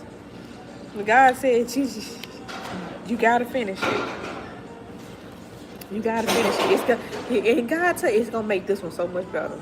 It's going to bring you all the way around. Just go on and finish it. Sometimes it works that way. Sometimes that's how it works. That's how they work. But that's why, because we're working with sometimes. So when it's sometimes, it's because God got to show you who He is in an extraordinary, supernatural way. And it seems mysterious to non-believers. It's mysterious only to non-believers. When you're a believer, it ain't mysterious. You already know what's coming. God about to show you who the fuck God is, and I'm about to get out His way. And I'm gone, right? To believers, they know when to get out the way. They know when the storm is coming. The weather's finna change. Y'all mad, God mad. Oh my God. Who did this? Who did this? Because God brings the sunshine. So why y'all make that man mad like that? It's not so cloudy, it's raining. Chickens are literally falling out the sky. We got chickens and dogs and cats literally falling out the sky. What y'all do to that man? Why y'all make him mad like that? Swords just dropping out the sky. Why y'all do that? What y'all do to him?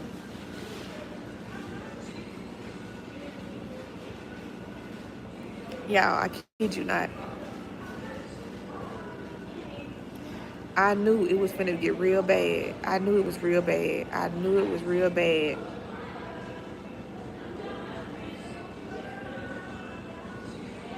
The night before I went into the that night in Brandon, I knew it was bad.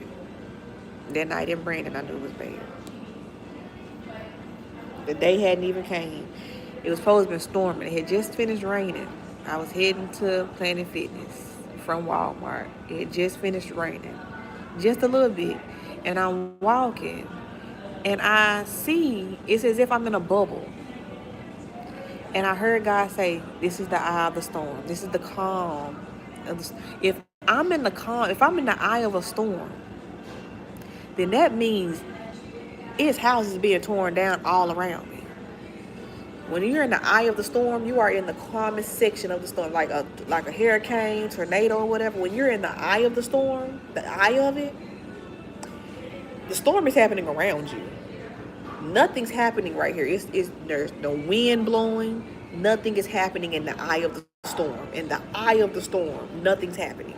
You are calm. There's no rain. There's no nothing. But it's like being in a bubble, and you can see around you, like, and I could see it. I kept seeing flashes of lightning, but I heard no thunder. And it just kept going back. But I heard nothing, no thunder, but I kept seeing the lightning, just da da da da da da da da da da da.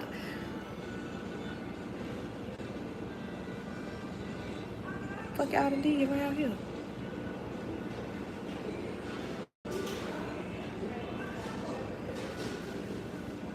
So the next day, it all came tumbling down. I said,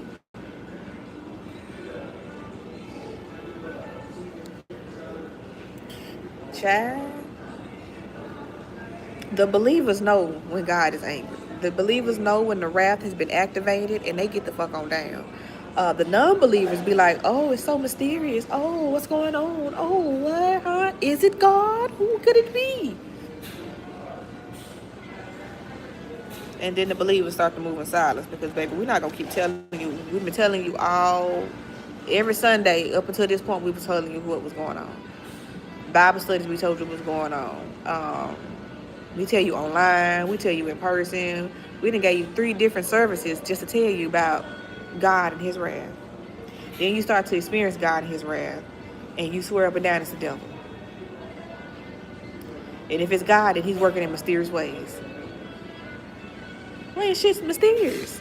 If you was, there wasn't nothing mysterious about this. All the believers on the same page. Ain't nothing mysterious about this.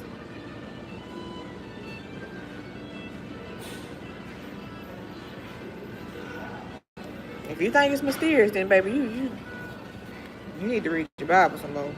There ain't shit mysterious about this. So I see where you're going with it. It was a slippery slope. It was a slippery slope. It started, and it's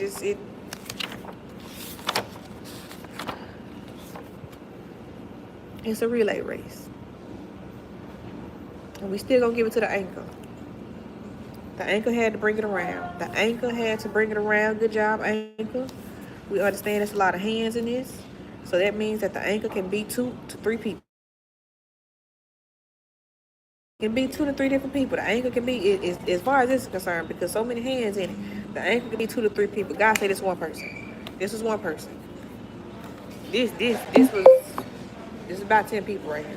9 to 10, 9 to 10, 9 to 10. Week 3 got me discombobulated. Week 4, day 3, which is Wednesday, enjoy the journey. We finna leave. We finna go though. We're finna go. But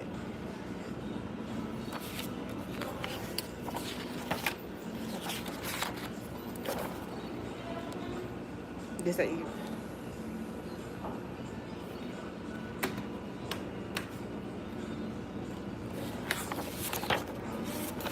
Cause we're not in the promise. That's the one thing I'm understanding is that we are not actually living in the promise. We just surrendered to God. We have submitted our life to God. That's what week 1 was supposed to be. Understanding that the promise is real. We submit to God because the promise is real. Week 2, the command, be strong, courageous as you get through your wilderness. Because you got to go through your wilderness, you got to carry your cross.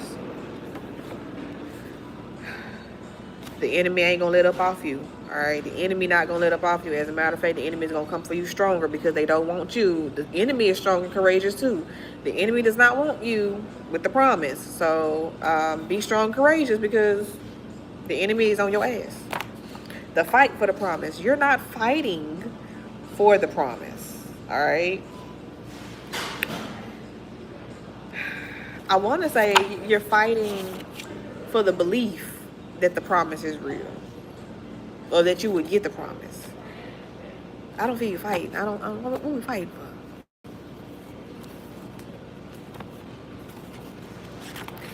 I think that was the biggest thing to fight. Because he didn't fight, did he? Did he say? It's like, and you shall march around the city, all the men of war, circling the city once.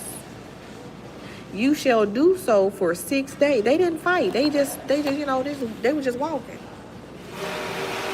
That's the problem right there. That fight. Man, me and my man don't fight. Me and my man don't fight. So therefore, me and my children don't fight. Me and my friends don't fight. Me and my business partners don't fight. We all love God around here. We all some believers around. We true believers around here, baby. We don't do all that. The family don't win when don't nobody win when the family feud. I think truly. Y'all need to adhere to Jay-Z and Beyonce on that a little bit more. Nobody wins when the family feuds. We all believers, we all Christians, then we family, bitch. And guess what? We over here feuding and stuff, talking about who came first, the father, the son, the chicken, the egg, the teacher, the student. We all supposed to be loving Jesus and things like that. All loving God and understanding. We say we ain't supposed to be fighting. We ain't supposed to be fighting. Y'all was fighting with Moses. You was fighting with Joshua. Like, why we still fight? Like, y'all fought when it was Joseph and the Code of Dreams. All y'all do is fight. Stop all that fighting. Dang. And if you're going to fight, go on and get in the ring and put some money behind it. I mean, if you're going to... Still need to be a believer, though. That's so he can bless the money, though. Bless the fight.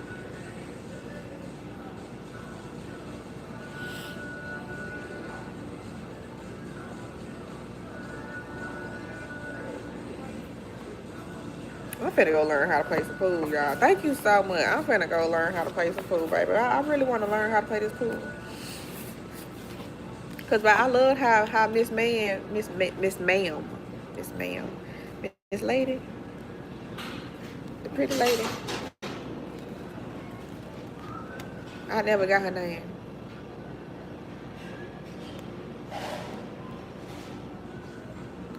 I want to call her Duchess, but I don't want to call her Duchess at the same time. And this is the first time my phone is fully charged because I have not been charging my phone while being on live like this. I'm getting back into it, y'all. I'm getting back into it. You know, I ain't been doing it for a minute.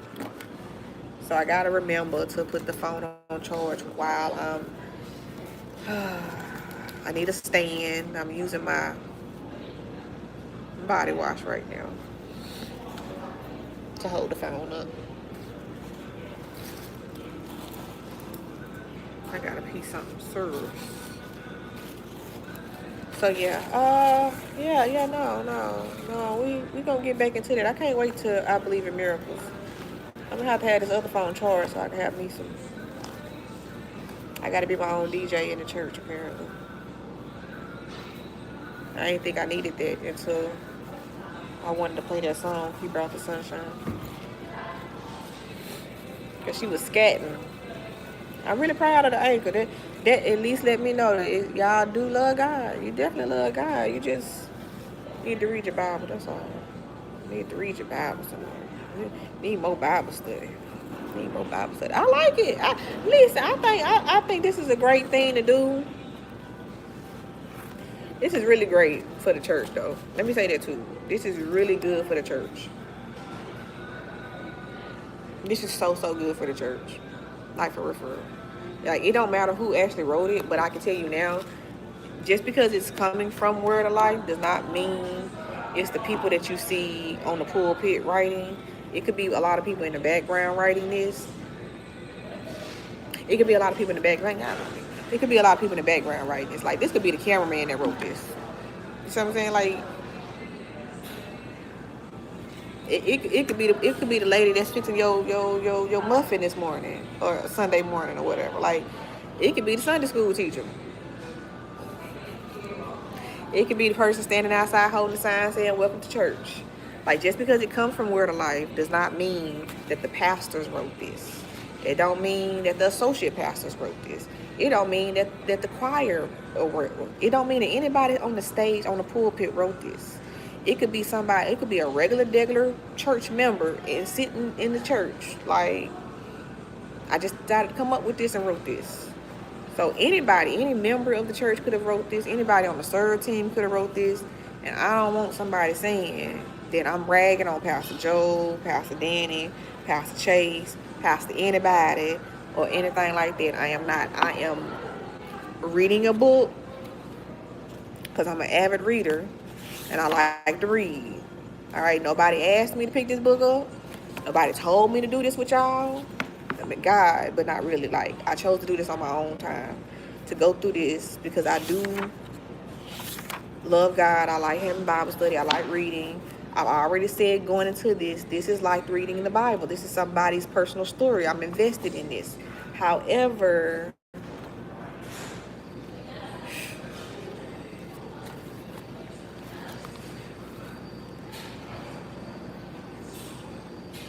scripture, baby, scripture. We got to stick to the Bible with a lot of things. You can't be going. You cannot misconstrue the scripture. You can't be twisting it and making it what you want. All right, that's what I'm saying. So it's like you're trying to compare the wilderness to a dark room in photography. I see where you're going with that, but maybe you shouldn't use photography. Let's just stick to seed time and harvest because it's already obvious that you don't really know what the fuck you're talking about. And maybe you just started reading the Bible, just started coming to church or something. Let's stick to seed time and harvest. It's so much simpler and easier for the whole congregation to understand seed time and harvest. Because a lot of things happen during seed time and harvest. All right? I start planting my seeds in church. I'm actually at home planting some seeds too. I got a green thumb. Like, I'm planting all this together. Like, all this has happening at the same time. Seed time and harvest, yeah. Yeah, a lot of times in poverty, we tell the kids real quick, you ain't gonna get no Christmas right now. Or your Christmas gonna be late. Because why? I ain't filed taxes. I can't file taxes till January.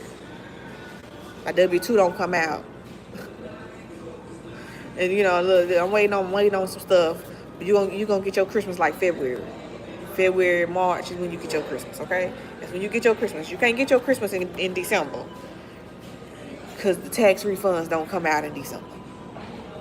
Sometimes we can get in advance, and you still ain't really getting no Christmas. It depends on how much your mama love you at that point, because that might go to the bills. That might go to the bills. That's probably in your name. Probably in your name, Little. Probably in your name, actually. I gotta make sure that I keep your credit right because I fucked mine up, like. And I ain't getting nothing in my kid's name. And if I find out, in Jesus' name.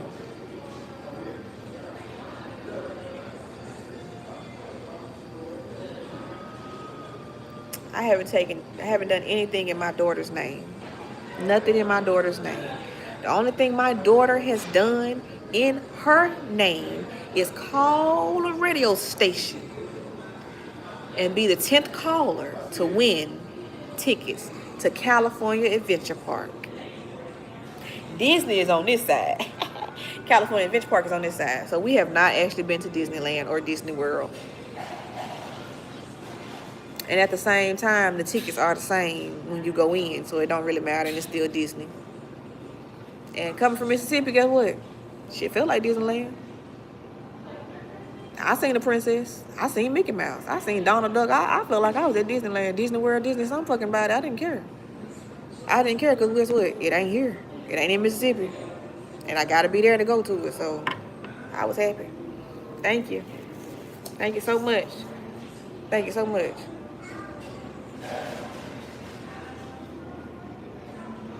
Believers believe differently. That's all I'm saying. We got different faith.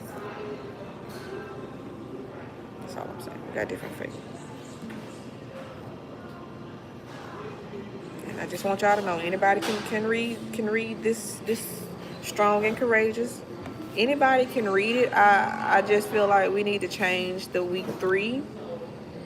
That's why I said it's a manuscript. Like, I'm reading a manuscript. Somebody asked me what I was reading. It's a manuscript.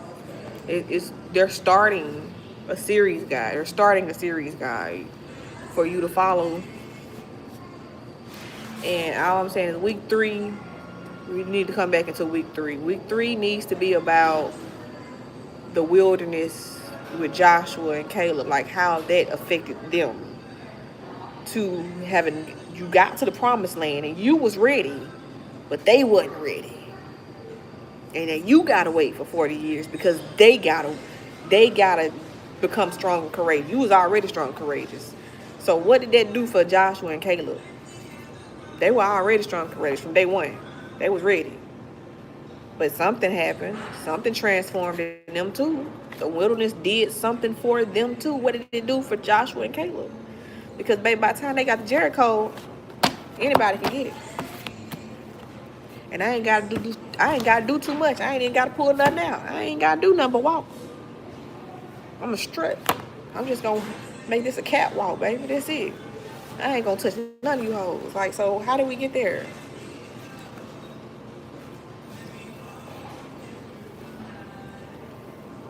Yeah, just change week 3. Just change week 3. And maybe do a few adjustments in other areas too. But definitely week 3.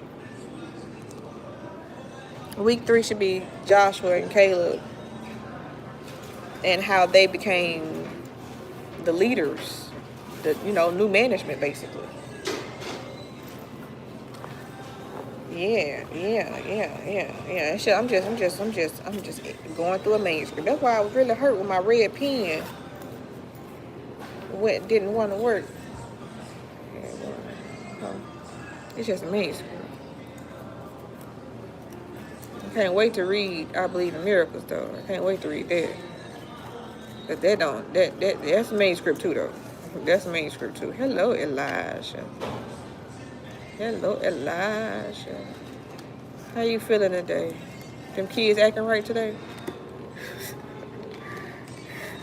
They ain't making fun of you no more, is it? They ain't making fun of you. They must still be making fun of you, huh?